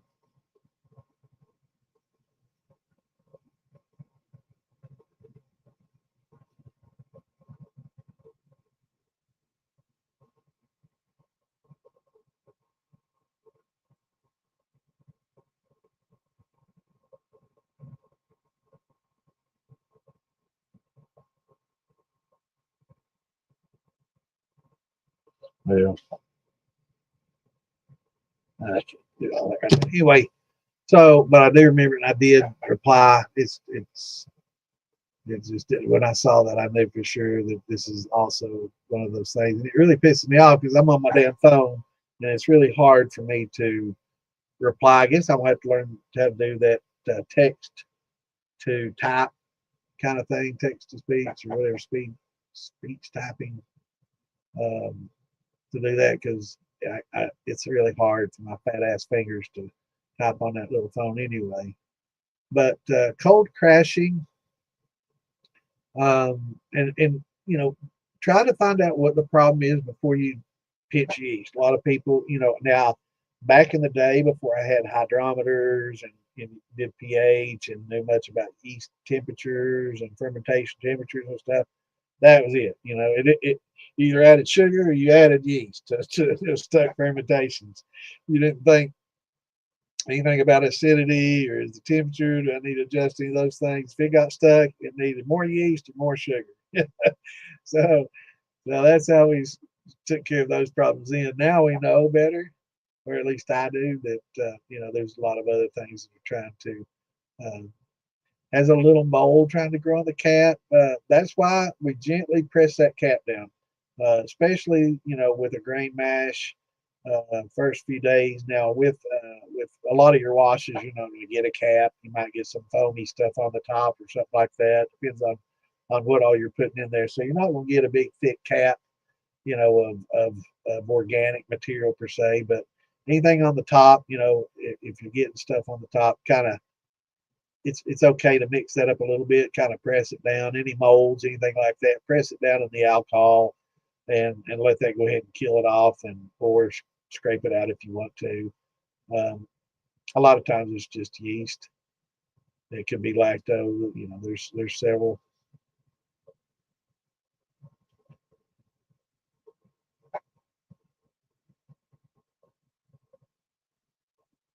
But different flavors. As far as flavor wise, um, post. If you want to do a lot of flavorings and things of that nature, um, post flavoring is where you're going to get the flavors really to punch it. And that's what when people talk about flavors, that's what they're talking about. They're not talking about the subtle hints of peach or blackberry and a brandy. They're talking about smack in the face apple, or green apple or something that's been post flavored. And a lot of people, when they have a mixed drink, that's what they want. Unless they're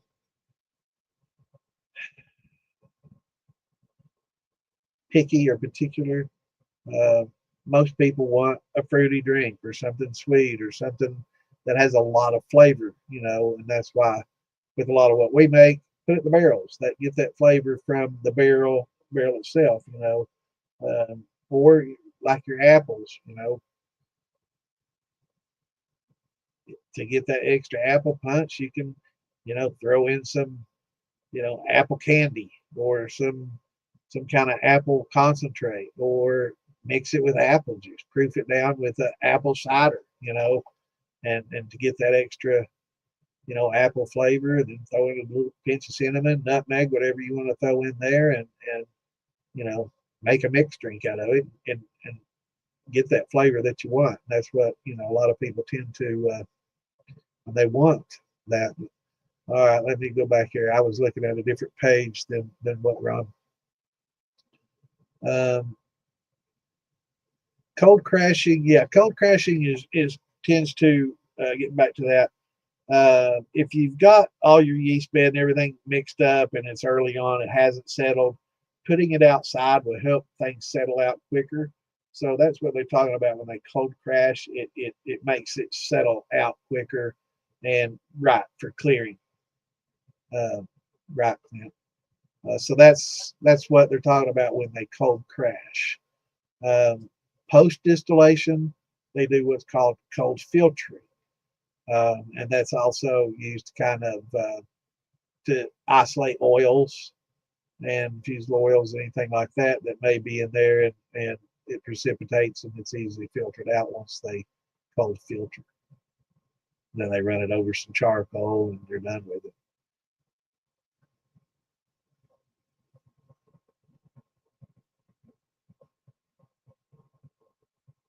Want to use a clear hose? Yeah, you can use, the vinyl hose.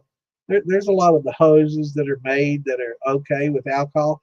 In your mash, your alcohol content's pretty low, so it's not like, it's a really going to be a solvent for your hose. I don't think I'd leave it a vinyl hose in there for a long time, but I know that Proper Pour and a few other companies make hoses that are used in bars for beers, wines, and mixed drinks and alcohol. They have big vats of it. They just have it coming through this vinyl. I say line, it might be silicone, but it's flavorless. It doesn't affect the flavor of it. There's Phil Low. Phil, we had somebody on there talking about distilling soda and like Coca-Cola and things of that nature. So I know that you've probably done that, and your ears probably burnt when I was talking about you just a few minutes ago. But I was telling them to come check you out. See, I know you've done it before, but if you could maybe post a link or something for a video of that. It's hard for me to kind of leave and look for that link and share it. But I know you've done about everything, and I know that you did some different sodas. I don't remember if it was just the syrup that you used, or if it was just the whole 2 liter pop with the sudsy pop, or if it was just the syrup. I couldn't remember, brother. But they were asking about that just a little bit earlier.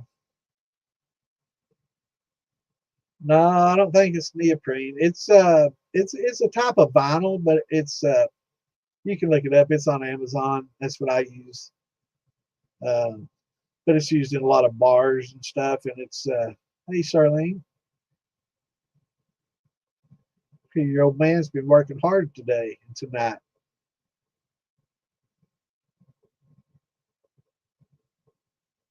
18 days isn't too bad. It's you're going to get the bubbles though. Don't go by the bubbles. Use your hydrometer. Um, those tiny bubbles can be there for a long time, bro. It can off gas and give off little bubbles for a long time. Yeah, you definitely want to keep your cap punch is what they call it. But gently pressed, but they call it punching. But you just gently press it down without oxygenating, your mash. But it does several things. It helps make it thicker and less porous, so it does it off gas easier. The gas is underneath it. The carbon dioxide is getting trapped underneath that a little better if it's moist. Any molds that are trying to take hold, it will uh, expose those to alcohol, and if they're not alcohol tolerant, it'll kill them off.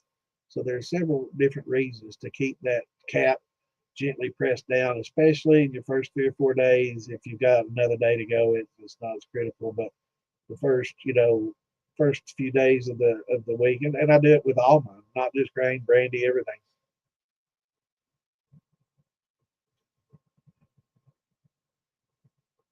Does anyone use dried plant leaves in their mash or in a thumper? Certain herbs and spices definitely can be used. You definitely want to be very careful in your leaf selections because a lot of leaves are toxic. A lot of leaves on trees that you wouldn't think are toxic, and the reason the plants try to make them toxic is to keep deer and giraffe and a lot of other animals, depending on where you are, from eating the leaves, and killing off the damn tree. So it's evolved over time to make toxic leaves to keep animals from eating the leaves. So uh, was it Big Easy who did that? They tasted like flat pop. Well, cool. That might be something to put on a little uh, carbonated water, and uh, might make pretty interesting rum and coke with a little soda in it, huh? But just be real cautious and conscious about, and do a lot of research on the leaves that you're using. Absolutely, a lot of people do. Phil Billy, he uses a lot of dried fruit peels and a lot of spices, and anybody that makes a lot of gins and experiments a lot with botanicals. Lisa and stuff, they use a lot of botanicals. So absolutely could be wonderful, wonderful things to use, or it could be, you know, very bad. So do some research on what you're putting in there, and for the most part, if it's like an edible uh, plant that you use in the spice, or like something that you're normally using in cooking and things like that, I'm sure it's going to be fine to use it. But check on it. But like not all leaves can be used. There's a lot of toxic leaves out there. Yeah, yeah. You can only do it certain times of the year. If you got a big deep freeze or a walk-in freezer or something like that, you can do it. Or if you just drop in a barrel, or a 5-gallon bucket in your chest freezer, you might be able to do it. But up north, that's something that they do, for several months out of the year when it gets cold, they can put that out there, and like making the applejack and stuff like that, cold freeze distillation. Yeah, yeah, you get like a lot of my white grape wines and a lot of different wines and stuff will have a lot of natural carbonation to them. So yeah, they're going to bubble. So don't go by the bubbles. Get that hydrometer in there and use that to check it, brother. Yeah,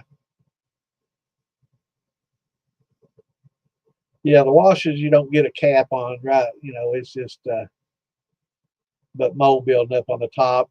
Just skim it off if it's something that concerns you. Probably a lacto, to be honest. Yeah, hit that like button, everybody, on YouTube. Subscribe, follow. That way, when we go live, you'll get a little notification on your phone or on here. Or if that notification bothers you, you can turn it off. Don't unfollow us. Just turn off notifications so we don't aggravate the shit out of you. And I'd never type at everyone. I always forget. I know it aggravates some people, but we got to get the word out somehow. And I don't want to call everybody up on the phone. Just have to, you know, why the hell ain't you watching, man? I'm tuned in right now. Get on here. But yeah, hit that like button. It just takes a second with your mouse, go over and hit it, or your thumb, and it helps us out a lot. It brings in a lot of new people. It exposes our videos to more people, and it brings more people into the craft. So definitely hit that button and comment.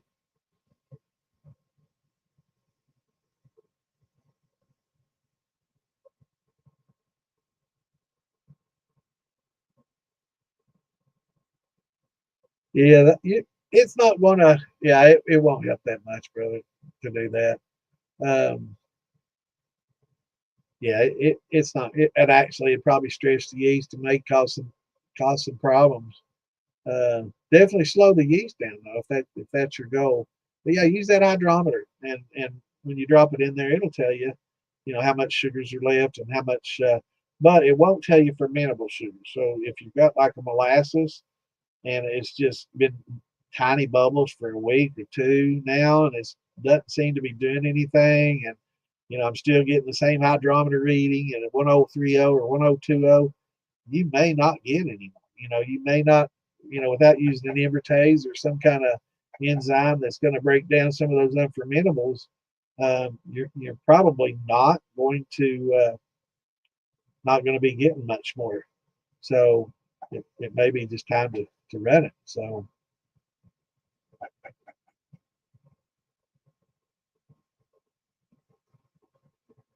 yeah, and there's just not just that. It's not just poison ivy or something like that.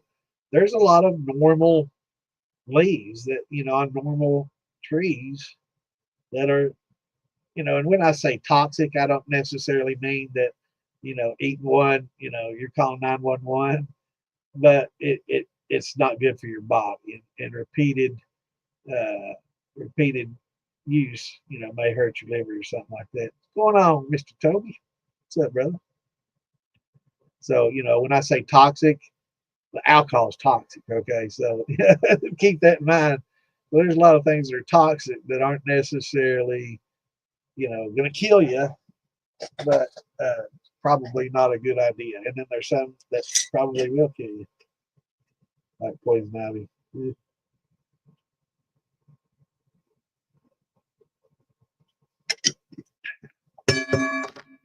Somebody said shot somewhere. I know that. I know they did.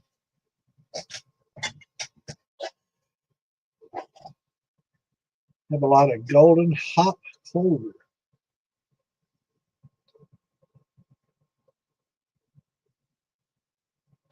They smell like soap. What's going on, Wayne? What's up, brother? Golden hop clover. You have bees, Steve?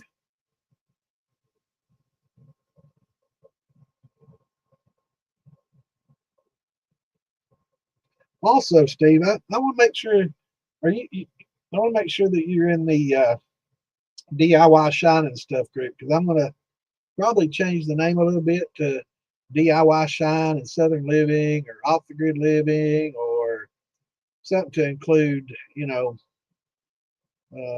country living, botanicals, making tinctures, canning, putting up meat, you know, different things like that for, you know, people, and not just about shine, you know, try to increase its scope a little bit, because I think a lot of the people that like to make their own shine also like to can and do preserves and do a lot of, you know, can of green beans, can of their deer meats and stuff like that. So I think okay, good. So if you've got a channel or something that you want to promote in there and you do some videos about that, be sure to post them to the group, brother. Feel free. What's going on, Wayne? I saw the whistle that you made, man. That's awesome, brother. Saw on his video.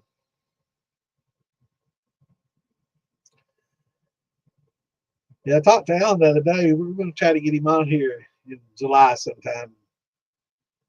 Pick his brain a little while. It'd be great to get him on here. He was on here, I think Saturday. He jumped in there and said howdy, and it's good to see him on. But yeah, I've got an old steam whistle in there. It was in the house when I moved here,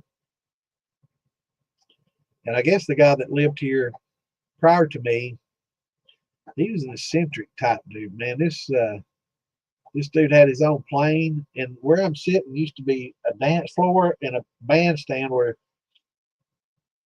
really high, big name bluegrass people played music, and he would fly out and fly them in and bring them here, and him and all his friends would party here in this basement, and he'd fly them out the next day. You know, big name bluegrass groups. But yeah, and anyway, this dude, I found a few airplane, you know, gauges and stuff like that, and there's just this steam whistle, this old steam whistle in there that I have no idea where that came from, but I've got to try to. How much pressure does it take, Wayne, to blow that whistle? I know more than just a normal steel makes.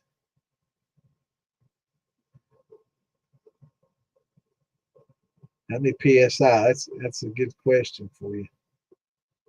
I was curious because I was thinking, man, are they create some pressure in those steels for it to kick out, or do they just naturally create the 5 psi or whatever it takes to blow the whistle? Because I was thinking it'd take more.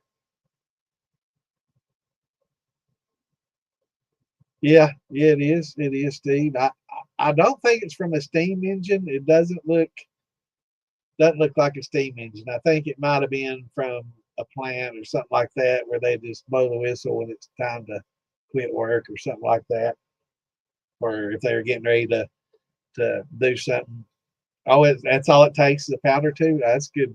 Good to know. I thought I had imagined that it'd take 20 psi to make it whistle. Awesome. That's good to know. Our steels definitely put out that much. Average steel puts out what, 4 to 6? If it has a thumper, I guess, probably on the higher side. So I guess that's plenty. 100 to 300 psi. If I could walk in there and get to it easily, I would. But like I said, man, after that flood, everything stacked up, piled up, and just it took me a few minutes to get to my damn bar. I hate it. I can't stand it. You can blow it online. That's crazy, man. I've never even dreamed of that. I thought it would take a lot. I'll have to huff and puff on mine soon. I doubt it. I don't know. It's a pretty decent diameter. Not quite as big as the ones that you had. So that's good to know, man. I would have guessed more. I would have bet more. You could have bet some money on me and got me in on that.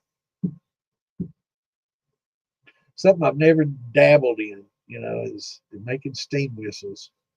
But always thought it'd be cool as fuck to put one on a steel. But I always thought, man, it'd take way too much pressure to do that. That's cool as shit.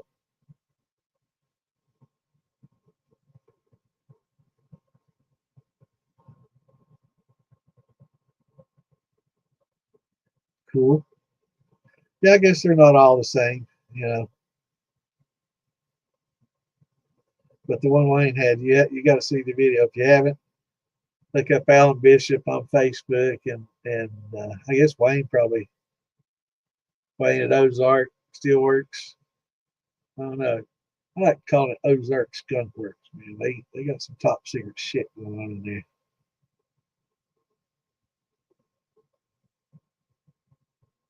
It was. That was awesome. But he's got one for both steels. He's got two of them, right?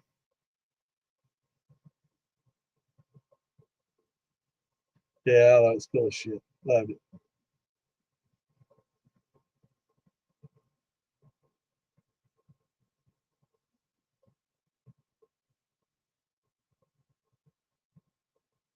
Yeah, I'll dig it out for the Saturday show. I'll dig it out and show y'all. It's got some brass and stuff. It's not real big. It's not as tall as those ones Wayne did. Uh, Pretty decent diameter pipe on it though. I'm guessing 3/4 to an inch maybe. Um, but definitely smaller. Yeah, that's cool. Yeah, I bet Toby doesn't have that much lung power anymore. He puff pass. I'd puff pass out. What I do.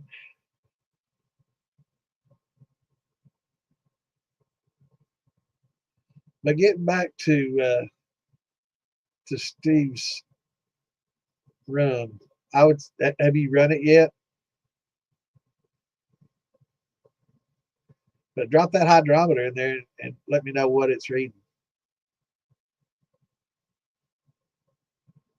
And if anybody's asking questions, and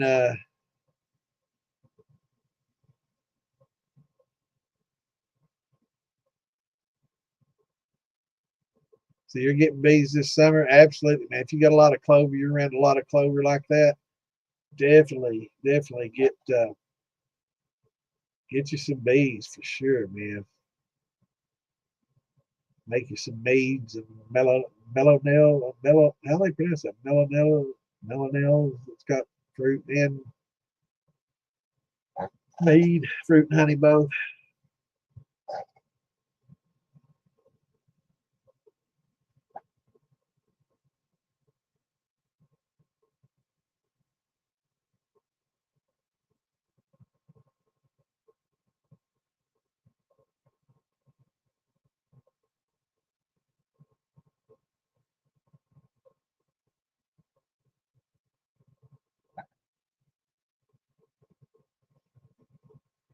What's going on, Hellbilly?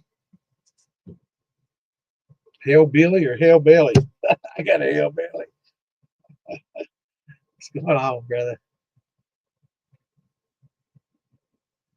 Recipe for making your own turbo yeast. Basically, you can take any yeast and just add uh, some nutrients to it and then some dextrose to it and you pretty much have a homemade turbo yeast. But make sure mellow meal. Make sure that you put too much yeast, or too much nutrients in there, because turbo puts way too much nutrients in there.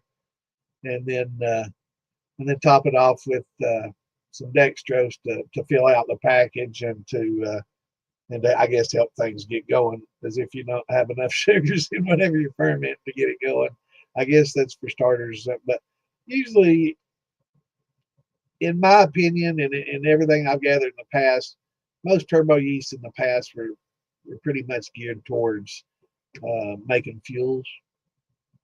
Now, I know a lot of people get butt hurt, and a lot of people like their special turbo, and I know there's a lot of different turbos, but I think like maybe the original turbo or the I think that specific yeast may have originally been selectively bred for um, just high octane nutrients, diammonium phosphate with urea. What's going on, Dan? Good, good. That's good to hear, brother. Yeah, we're going to get Dan on here sometime soon. When are we going to do that, Dan? Got to get it up there and come in and talk about the Farm to Bottle Festival and sit and chat with Dan. Talk about the festival. It's a great festival. I don't know, you probably went on there earlier.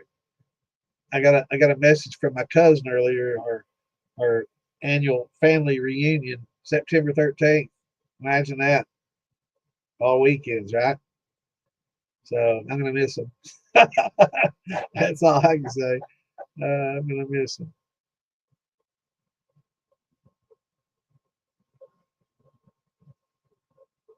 Kind of nutrients, just diammonium phosphate is Fermax, Fermode, Fermade.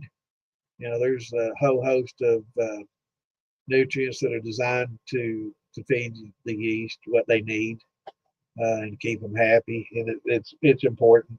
If you're doing grains, it's not as critical. If you're doing malted grains, they're absolutely not needed at all. If you're doing just a corn, a touch, maybe 10% of what they call for, just to help supplement. If it's a malted corn, again, you won't need any, but any malted grains or anything like that will generally have plenty of the nutrients, CN and FAN, that the yeast need. I can't do Tuesday, brother. It's got to be Wednesday or Saturday. That's my nights. I don't want to step on anybody's toes. Sunday, maybe. I don't think anybody has a Sunday slot. No, Fred might. Yeah, I think Fred does Sunday and Tuesday, so I don't want to take his days. But maybe a Monday, Saturday night's good. Yeah, we can do Saturday. In fact, this Saturday is popcorn.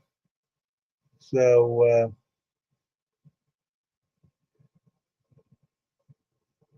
if I can get something, you're going to be able to do it this Saturday, or you want to go for next? Let me know. It absolutely is, Wayne, and it sure is. Or even, just like if you got bran flakes, just the cereal bran flakes, crush them up, throw them in there, great.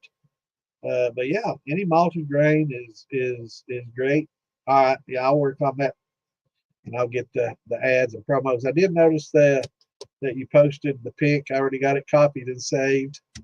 Actually, I think it was the last thing that I copied and saved. Let me put that up here real quick. That should be in.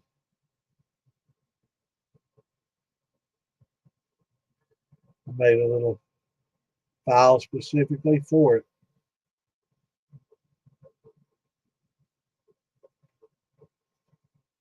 Here we go. Boom, shagalak. Yeah, I already copied that. Thinking ahead, bruh. But absolutely. Yeah, handful of malt. It was excellent. But just got, I just use the diammonium phosphate. You can use it's Fermax, is what's called Fermax. So you can use that. A pound is like $13. So it's $12 maybe on Amazon. It's not expensive. You use little tiny teaspoonfuls, per gallon. So it really doesn't take much. And it's something that you don't want to overdo, because if you overdo it, you can affect the flavor. So I tend to use exactly what they say or underdo it a little bit, depending on what I'm adding it to. But it's really essential in adding it. Again, getting back to I've never used it before and everything's been fine. Okay, well, I'm not going to argue with somebody, but I see weeks later, why does my mash smell like vomit? It's like, okay, here we go. It's one of those things, bro. You don't keep yeast happy, they start kicking off some wild congeners, and crazy things can happen. And that's one of the bad things that can happen. And to create all that acid and to crash. And of course, when you do a lot of washes and high sugar fermentations, you're going to get crashing because it overwhelms the yeast, so they're really not as happy. But I wonder if you can add bits at a time and string out, if it would make them a little happier and decrease the rapid acid buildup. But it happens really fast in a lot of your high sugar washes and stuff. So that's why we try to add those oyster shells in there, calcium carbonate or pickling lime, or something to help buffer the 5.2. Anything to help keep the buildup down. Now the 5.2, the oyster shells, that's something that's a prohibitive thing that you need to kind of start out with when you pitch yeast kind of early. Baking soda, pickling lime, more of an emergency. Oh shit, it's plunging. I have to change it. I don't want my yeast to stress, and it's better to use that than to have your yeast stressing from a pH of 2.3 or something like that, really low, that it's out of its range tolerance. Yeah, I don't think it. I think when it was originally designed, I think that.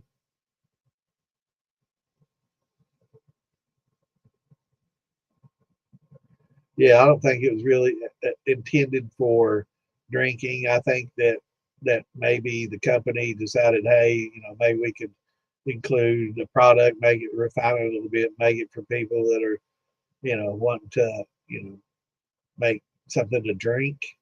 So maybe we can market a little bit differently in this. But yeah, I'm pretty sure that it was originally designed for fuel and for ethanol production, and a good cheap yeast with a high tolerance.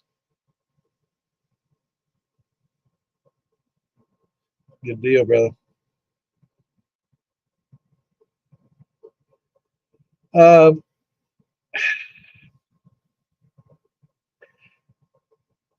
that's very subjective, Rick. But I will say more people feel that 2-row has better flavor than 6-row.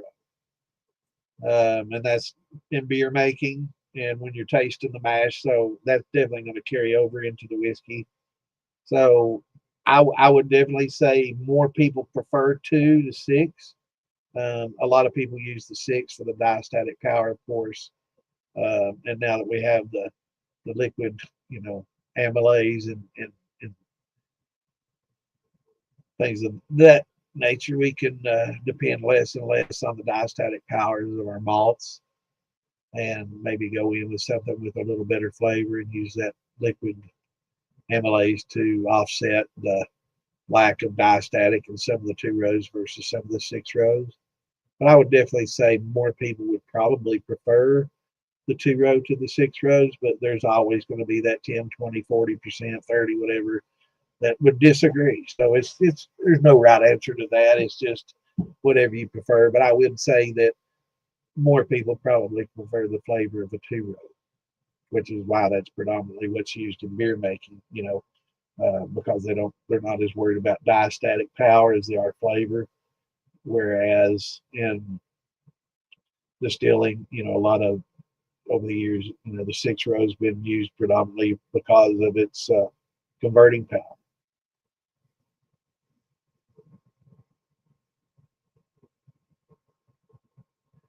AI killer, man, isn't it? And what is it I say a lot? And there's something I say, one of my little sayings or something. I can't remember what it is, but I always mistype it the same way, and it ends up sounding something coming across as gay. I have no against gay people. If that's the way you want to be, that's fine. But I don't want people thinking I am. If that's the way you want to be, that's fine. But it can't remember what it is, but it changes AI every fucking time it does it too.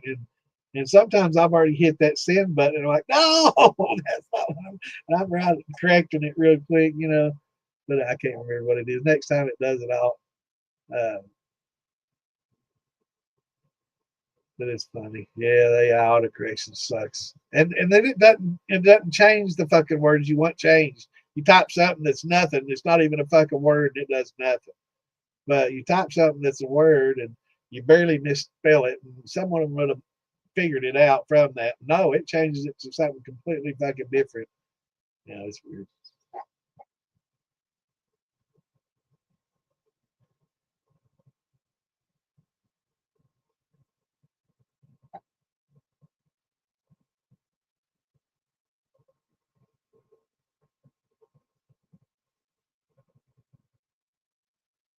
What are you ha ha? And I must have missed something.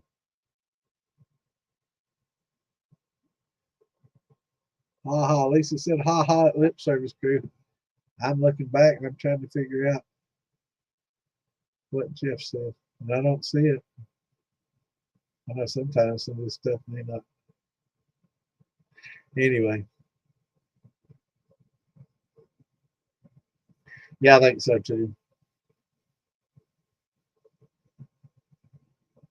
And I think with the high temp, that's been a huge game changer for a lot of distilling and for a lot of grain bills. A lot of grain bills have been 6 row centric and wheat malt centric for the diastatic power. And now that they can use these liquids and they're so cheap and it's economical to use, I think it's changed. It's going to change a lot of grain bills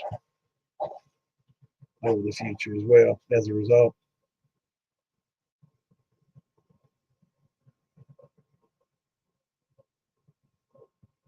Yeah, I agree 100%, brother. Now most people are and 2 rows generally cheaper than 6. Oh, okay. Well, damn, Lisa, you're further behind than me. You're like Captain Phil over there with the ha ha a little bit late.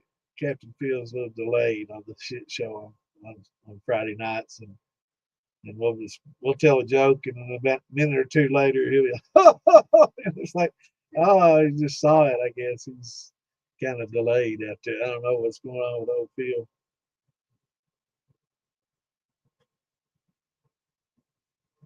No, and that's why I think a lot of grain bills are going to change to 2 row, and it'd probably be for the better. Changing from 2 row and getting that better flavor and not needing the diastatic because of the liquid amylase. I think it's gonna. I think it'll be for the better. There's a lot of 2 rows that kind of beer makers. They can tell you which one's the best and which one's. Let's turn this off. But yeah, a lot of beer makers wouldn't dream of using a 6 row. They turn their little noses up at it. Yeah, actually, and 6 row is more expensive unless it's a specialty, malt.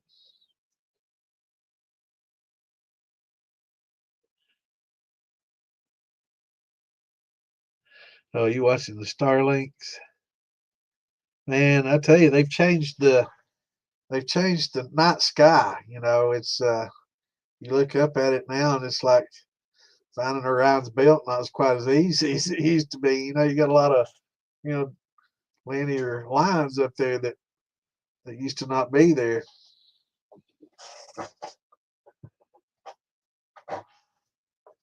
But he's done a lot for a lot of people with those Starlinks. He's helped out a lot of people. I know a lot of Elon haters, and I'm like, how much that dude's done and donated and given and helped, you know.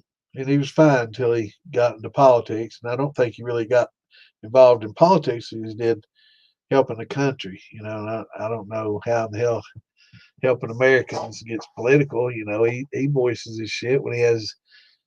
Oh, here we're talking politics. Nope. Anyway, back to Turbo. I'd rather talk about Turbo use politics right now. But I'm pretty sure Morgan somewhere saying shot.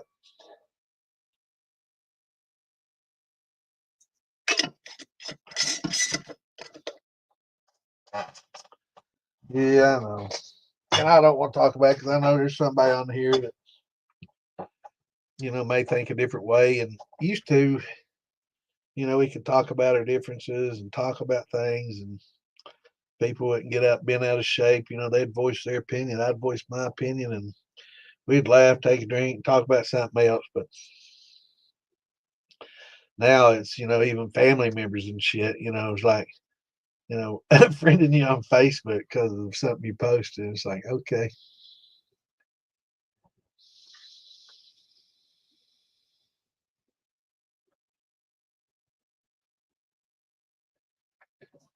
Yep. Yeah, there's a lot of different malts, a lot of different malt flavors. They're good. I mean, some not so good.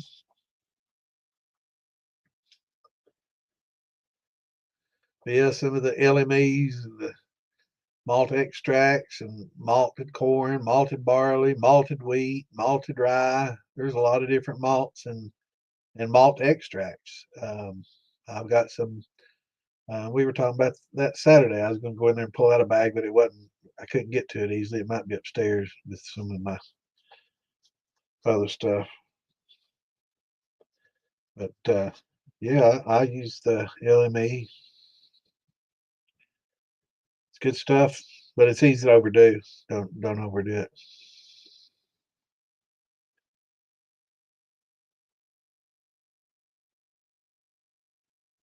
Yeah, there's definitely a difference, and really not as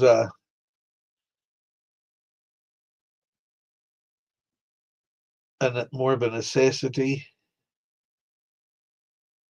Yep, malted corn, malted barley. Yep, yes, sir, man. There's a lot of different malts, and they're good. And it adds a unique flavor. It softens the flavors up. As do a rye and wheat. Malted wheat helps. It helps the wheat out a lot. Um, gives it a softer. I don't know. Wheat can sometimes get sweet and grassy, and malt it helps take some of that, tames some of that.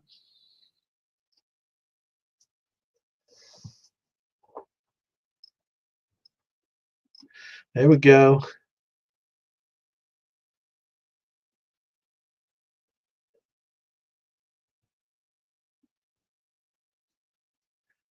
Yeah, there's a lot of different malts, and try some of the malt extracts. Those are pretty interesting. But again, use them sparingly. It's like that chocolate malts and some of those dark malts. They can give a lot of interesting flavors. But everybody that most of the people, I should say everybody, I should never. Most of the people that I know that have tried it, when they substituted it in their grain bill, they just substituted 20% barley. So they went 20% malted, like a chocolate malt barley, and no, I don't want to do that.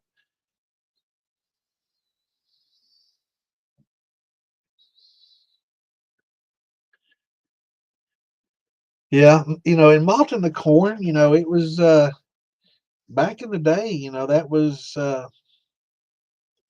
one of the only ways to get it to convert, and to do, a lot of, like in Eastern Kentucky, we didn't get malted barley and malted wheat, malted rye, and a lot of malts and stuff. And even if it was available, it wasn't affordable, and which changed a lot of things. But malted corn was something that they would do. They would malt the corn and try to get somewhat of a conversion out of the corn sugars, but they were adding sugar to it at the same time. And I've done some malting and seen the difference. It is a lot of work, um, but it's worth it, especially like wheat. I don't malt the corn much, but I'll still malt my wheat, soften it up.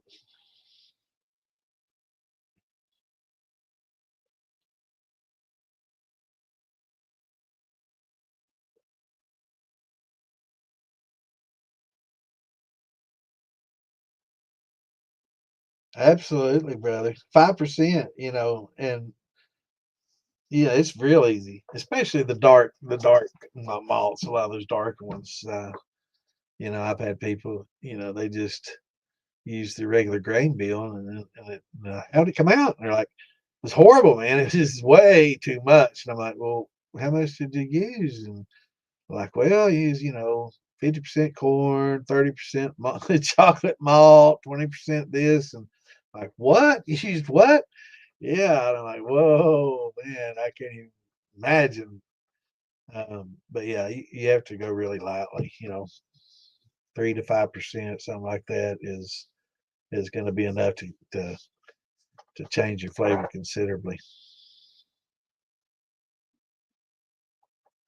Yes. Now the lighter colored malts not so bad, like your honey malt and some of your lighter colored malts not as bad, but seems like the darker malts they definitely want to cut back on those.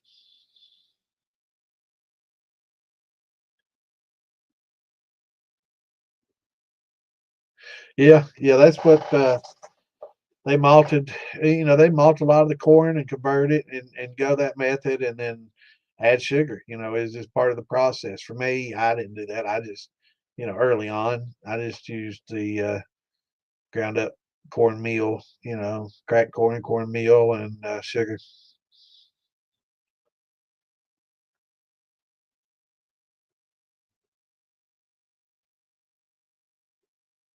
But a lot of them, yeah, there was you couldn't find barley in East Kentucky, and malted barley and malted. You couldn't find barley period, and rye and a lot of that stuff. Is just they didn't.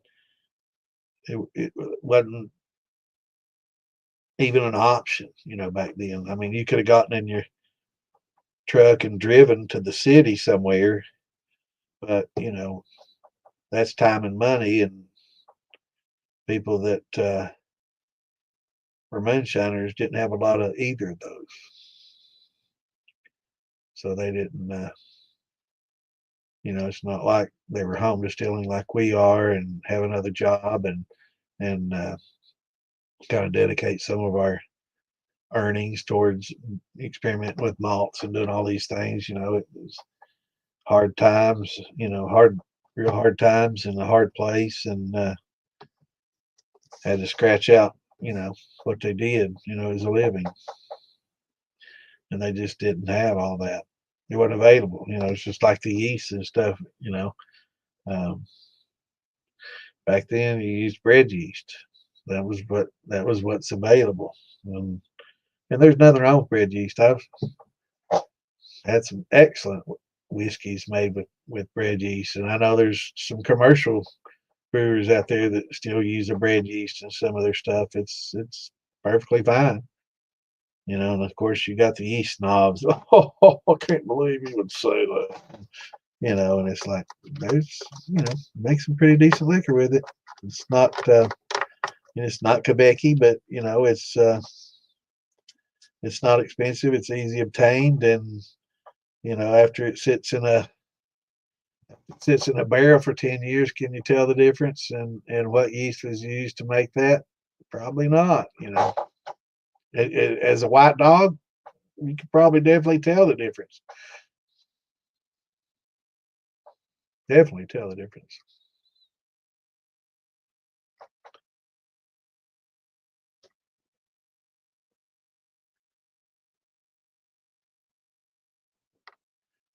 Yeah. Yeah, most of the shiners in East Kentucky when I was growing up in the 60s and 70s, um, they used the sugar. They used some of them did the malting of the corn, but most of it was just cracked corn, sugar, and water, and bread yeast,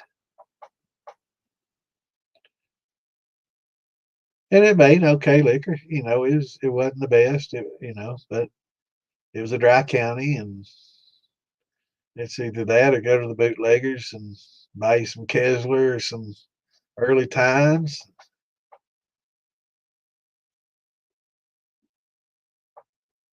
Or go buy you some moonshine.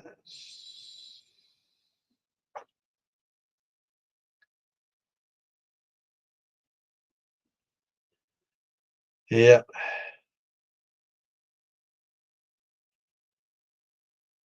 Yeah, it's I mean that's most of the stuff I made early on was definitely rock gut sugar shine.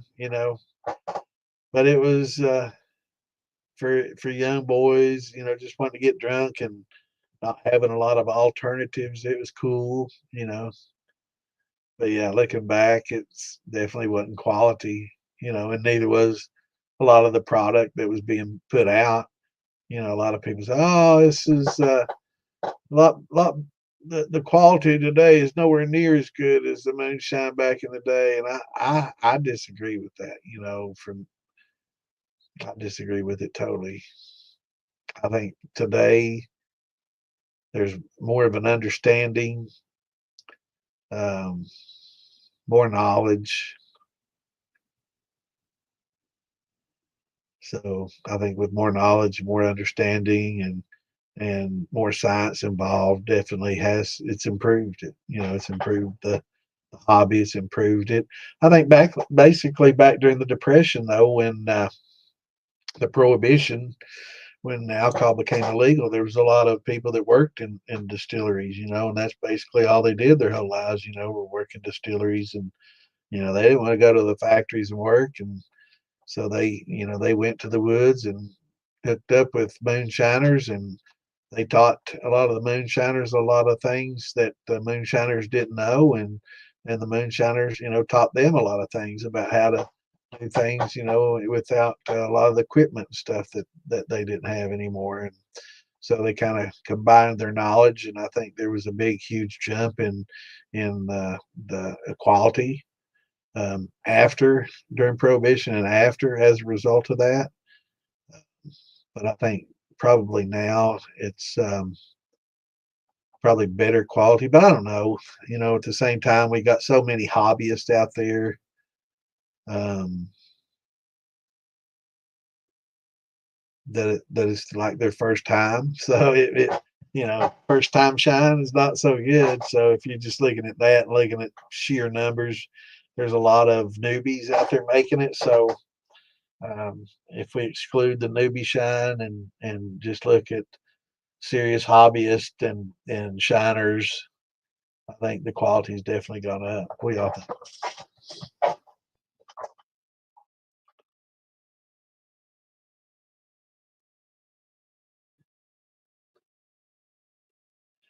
Yep.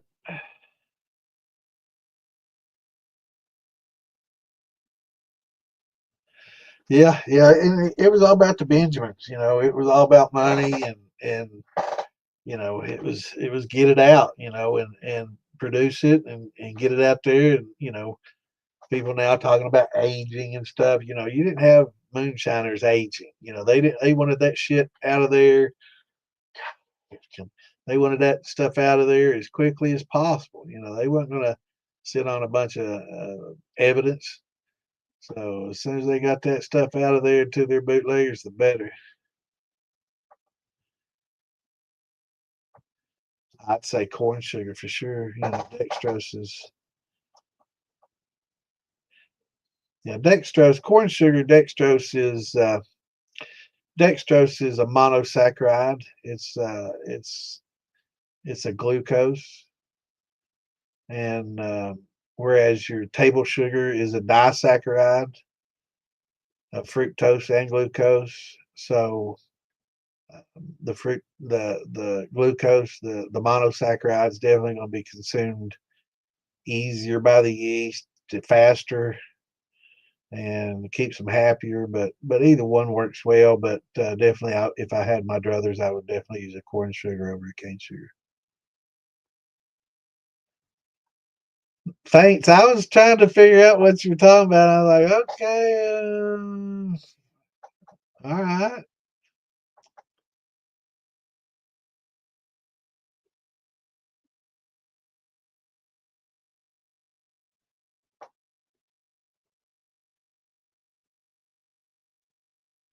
Yeah, and I mean it changes shit, doesn't it? That AI shit. It's got a lot to learn. It's like this smart TV of mine. It's fucking worst damn TV ever. It's slow as shit. Samsung. It's the worst Samsung I ever owned. I bought it at I guess Black Friday deal, and I guess there's a reason they put that one up there on such a good deal. It's a big TV. It's like 65-inch, but I guess they put it on there because it had some issues. It's slow as fuck.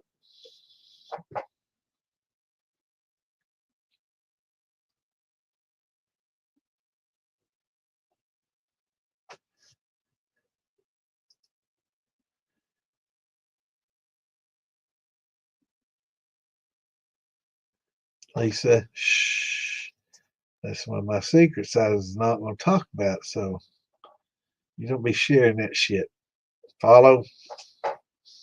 Did you send me that? All right, it was recent. Yeah, yeah. We're not gonna talk about that. Don't let anybody pump it out of you. Tell everybody's like, tell me, Lisa, tell me what it is. What is it? That's the secret I was talking about doing. So you can't tell anybody.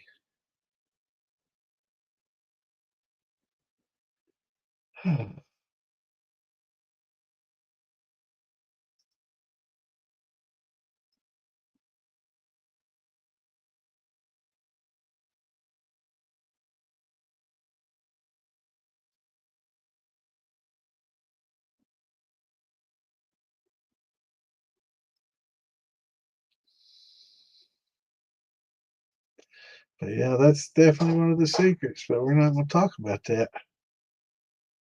I don't know. They did. I guess they're smart as a little capacitor can be, or whatever. Righty, man. It might be nose hairs. It might be time for the old nose hair trimmer to go in. 'Cause it's just like killing me, man. That's the worst thing about a mustache. I don't get tickled. Everybody asks me, doesn't that tickle your chin? I mean, I get dry skin from, not getting enough oils.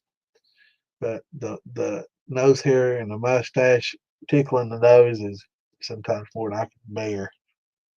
And I hate sitting there fooling with it and doing this all day, but it drives me nuts. And I don't want to use the camera and my screen to get real close and start plucking hairs in front of you. Oh, that's not quality entertainment, is it? Watching no Santa pluck his old man nose hair.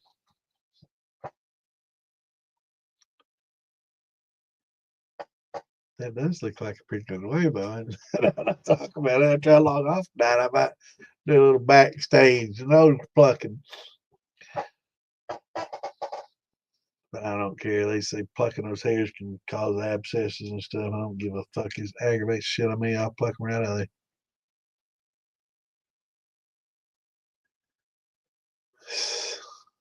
That's that AI. They hear me talking about little secrets, and it's putting them out there for the world to see. Lisa, we're gonna have to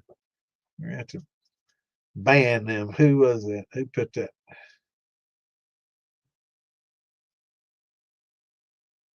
We're gonna have to ban these people off Facebook so they can't share that shit around.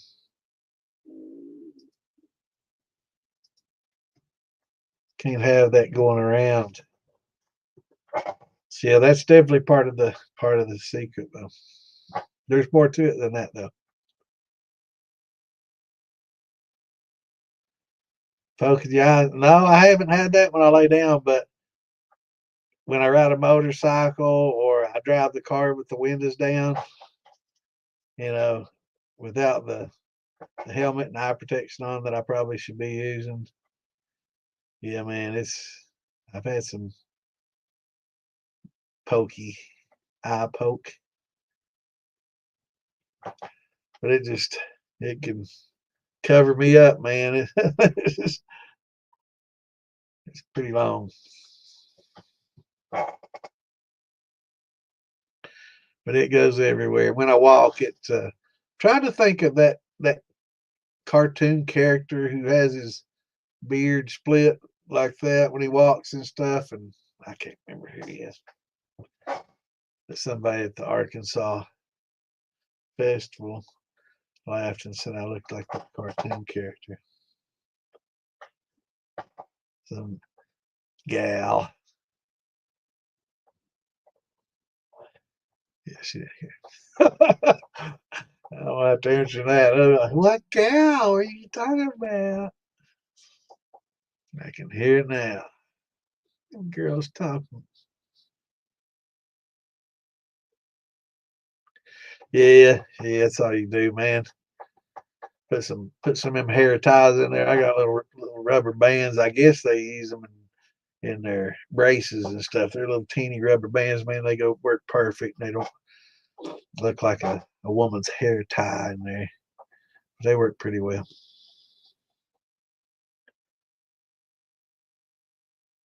And I can't just do it one place. I have to do multiples there, all the way down.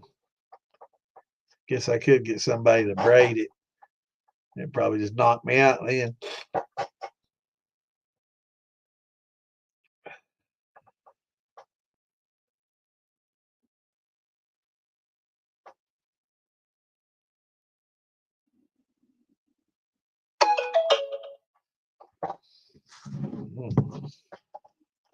Camera picking up something.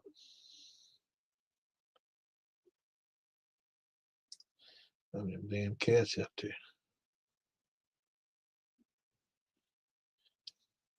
That's one notification I'll check when it gets late at night. All right, those are nice to have though. Y'all don't have those doorbell cams and those little cameras that work through them. Those are pretty nice for $4 a month, for the monitoring. It's a lot better than the ADT type $20 a month shit. Yosemite, that was the Mustang. I don't know if it's maybe a Viking or something. I can't remember what it is.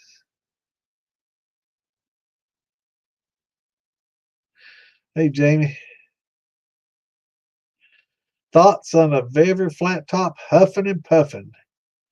Doing its thing, brother.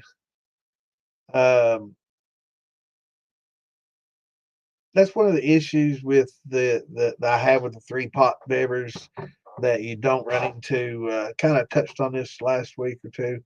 The football steels have like that 2.5-inch ferrule, the larger ones, or 2-inch or 2.5-inch, depending on the size. I think somebody said some of the 13s have maybe a 1.5 or something. But that's a large orifice or path for your steam or your vapor to get out, right? So you don't build up a lot of pressure in your pot with that much of a large vapor path for it to get out until, of course, it hits the thumper or infuser, and then it gets a little back pressure, but still, it's nothing like having a 15-gallon, 13-gallon pot with a 1/2-inch pipe instead. So you've got this or this, and this is going to build up pressure. And anytime you build up pressure in your pot, you've increased the temperature in that pot. And when you increase the temperature that much, it's really hard for you to make cuts easier. And when it heats up all the time, it's just like it's going to throw you at a constant um, mix of heads, tails, and hearts. It's a lot harder to regulate. And you kind of get a runaway temperature, and you get a lot more water in it, lower proof. Um, and you're building the back pressure up, and you're getting that huffing and puffing that you're talking about. Um, that way,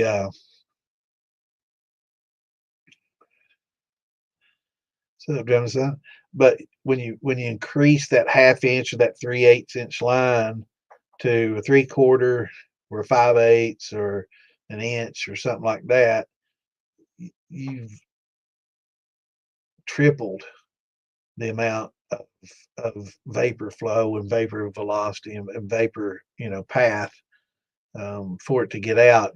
Build up less and less pressure, um, and you'll get better liquor, and you run into fewer issues with it. And definitely on a lot of those, that's the biggest problem is the undersized plumbing, undersized thumper, undersized condenser, and definitely the plumbing. So that would be the first thing that I would replace on any of those vapor pots is starting with the diameter of the hole in the lid, make it bigger.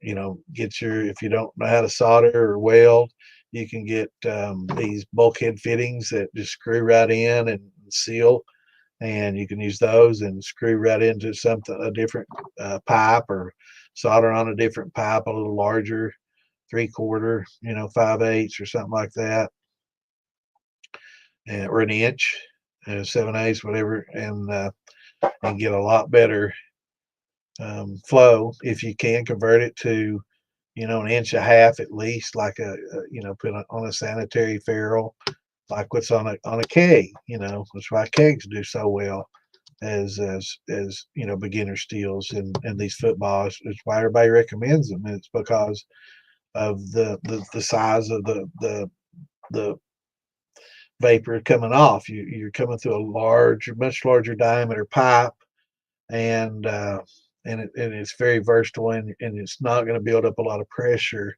in your boiler. And you really don't want that back pressure in your boiler, because it's going to increase the temperature, and it's going to make it harder to make your cuts and fractionally distill. I know you don't truly get fractional distillation on a pot still, but by heating things up slowly and doing that, you can, get some of your fours and heads off at a little higher proportion earlier than throughout. They carry throughout the run, but you're going to get a lot more early on. Um, and if you have that small diameter pipe coming out of it, it's going to be hard to do that, because it's just going to, your pressure is not going to build slowly. It's going to jump to a high temp pretty quickly, and you're not going to be able to make as decent a cut, if that makes sense to you.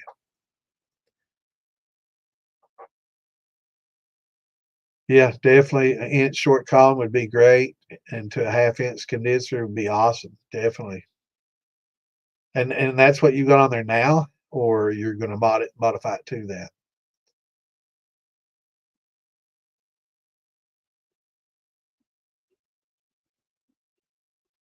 Yeah, you've been drumming. I ain't seen you in here in a little bit, bud.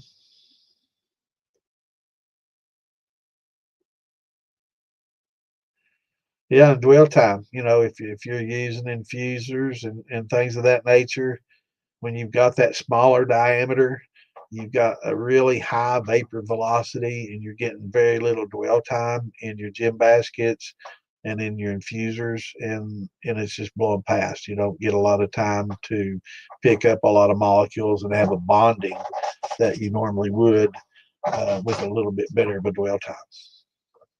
Absolutely.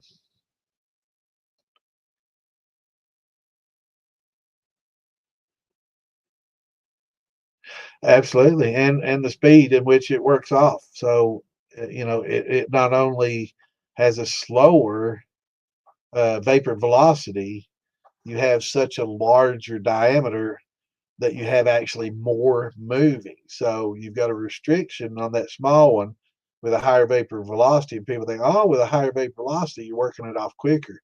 No, it's like blowing through a straw or, blowing through uh, paper towel roll. It is, straw. It's going to only allow so much air out over a period of time. So you're going to be blowing a whole breath for maybe 10 seconds. Whereas through a paper towel roll, you're blow as hard as you can. It's done in just seconds. So you got a lot more volume able to flow. So you definitely work off quicker. Okay. Well, it's just doing its thing. A lot of times you're gonna have foaming, foaming up and issues like that, which can cause some huffing and puffing, percolating, you know. But yeah, making that definitely modding it to 1 inch, that's awesome. Yeah, it helps a lot. Definitely did the right thing there for sure. But if it's what's your drip like? Is you got a steady stream or is it pouring out a drip? You know,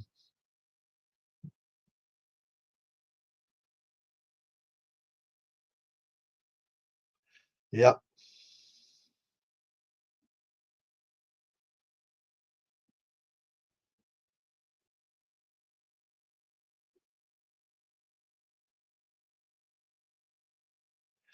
yeah, it does.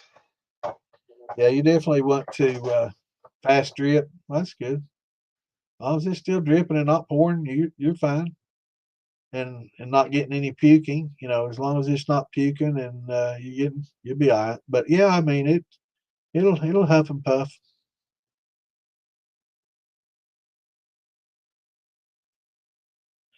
And what happens too is when you're putting out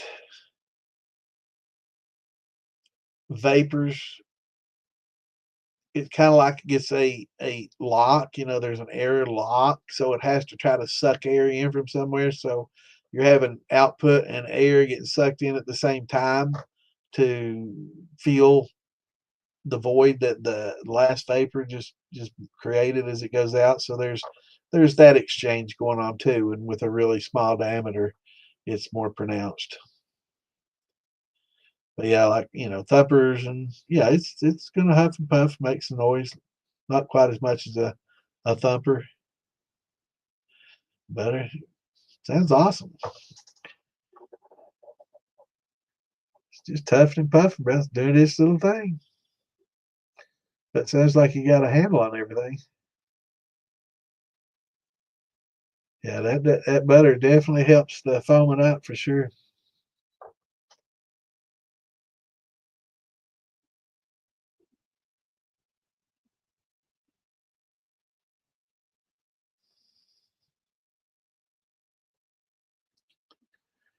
But it's with the still that small, it's a patience and time thing. When we get to 10, 15 gallon steels, that's considerably it's considered small.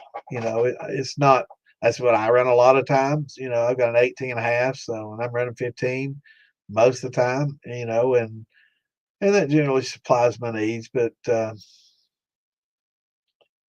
sometimes, but if you want to fill up a little barrel or you got a 10, 15 gallon barrel and you want to fill it up, it takes a little bit of time to do it with that. So it's nice to have a little bit bigger steel to crank some out. Or if you're trying to, you got a lot of friends coming over on the weekends and everybody's getting smashed on, everything that you're making, you might have to, increase to 30, or something. I think 30, um, I know back in the old days, a lot of the groups really frowned on a lot of people talking about big steels in the hobby groups. This is back in the news groups and stuff days.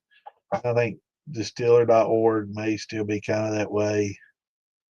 It's not as active as it used to be, but um, I think 30 or 40, something like that, was pretty much the cutoff between hobby and small commercial. And I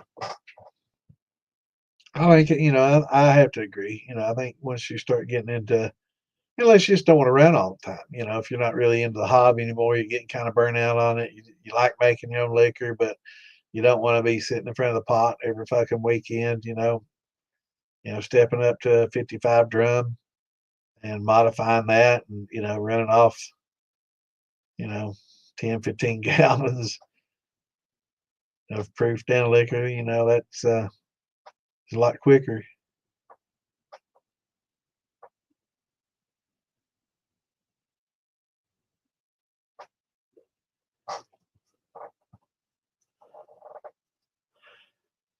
But yeah, unless you start really worrying about pressure, and I think on a lot of those Vever pots, the way the gaskets are around the top, they're not.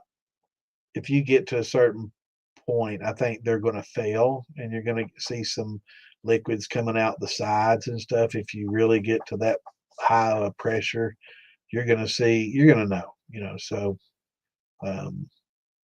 but if there's a thermometer on there and you're in the 190s, yeah, you're not, and especially if you've got that 1-inch line on there versus a 1/2 inch or a 3/8, yeah, you're definitely much better off than it would have been, so just normal huffing and puffing. And a lot of times too, temperature fluctuations cause that pot to kind of ding, make some noise and sing a little bit. I know those thumpers like to make a little noise.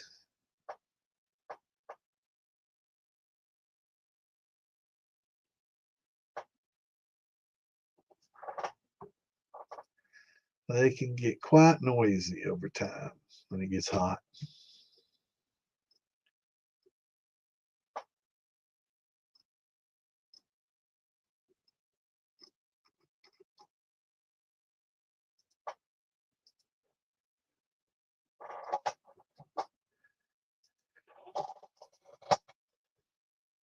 Yeah, they definitely do. They definitely. It's it's just all coming off more at once. When you build up that pressure and you get all that temperature at once versus that slow, increase, um, warming up period. It goes to hot quicker and it stays hotter. So, and it's harder to dial in that temperature and get that drip just right. And that pot temp gets pretty high with that pressure, and it makes it really tough to regulate. And running small stills is tougher, and that's a fact. 5, 10, 15-gallon steel is much, much, much more difficult to run than a 50 or 100-gallon steel. Cuts are definitely tougher to make. Everything's tougher about it, and so if you can do it good on a hobby level and those smaller steels, once you up your game to larger steels with jacketed, steam, and oh man, it's just like night and day. It makes it so much easier. So yeah, I think 30 gallons, 30, 40, is the cutoff. Most of them, if you talk about larger than that, um, yeah, they don't like or continuous. Yep, absolutely, man. I've used to rent a couple of 80s and got in there and talked and asked questions, and they're like, what size you running? 80, and they're like, they don't even talk to you anymore. It's like, okay.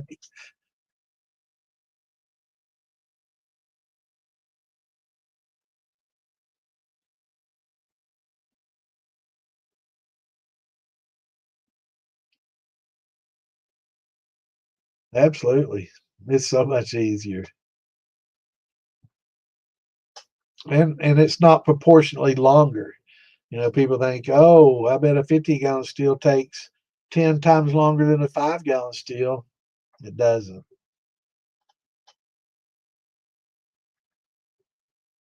If you have your plumbing properly sized, especially. So, yeah, I had that.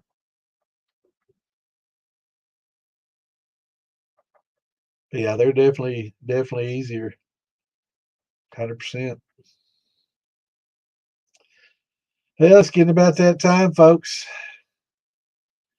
Glad everybody came in. If you haven't, hit that like button and if you're on YouTube, hit that subscribe button and make a comment. Let us know what you think. Let us know if there's any changes that you'd like or things you see that you like or any topics that you'd like for us to cover, anything like that. Let us know. It's we definitely want to hear from you guys.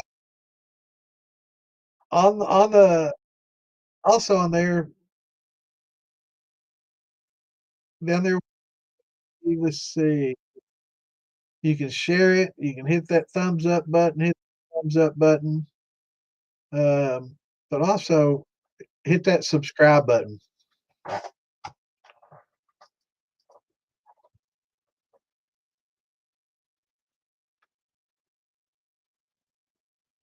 and you'll get a notification.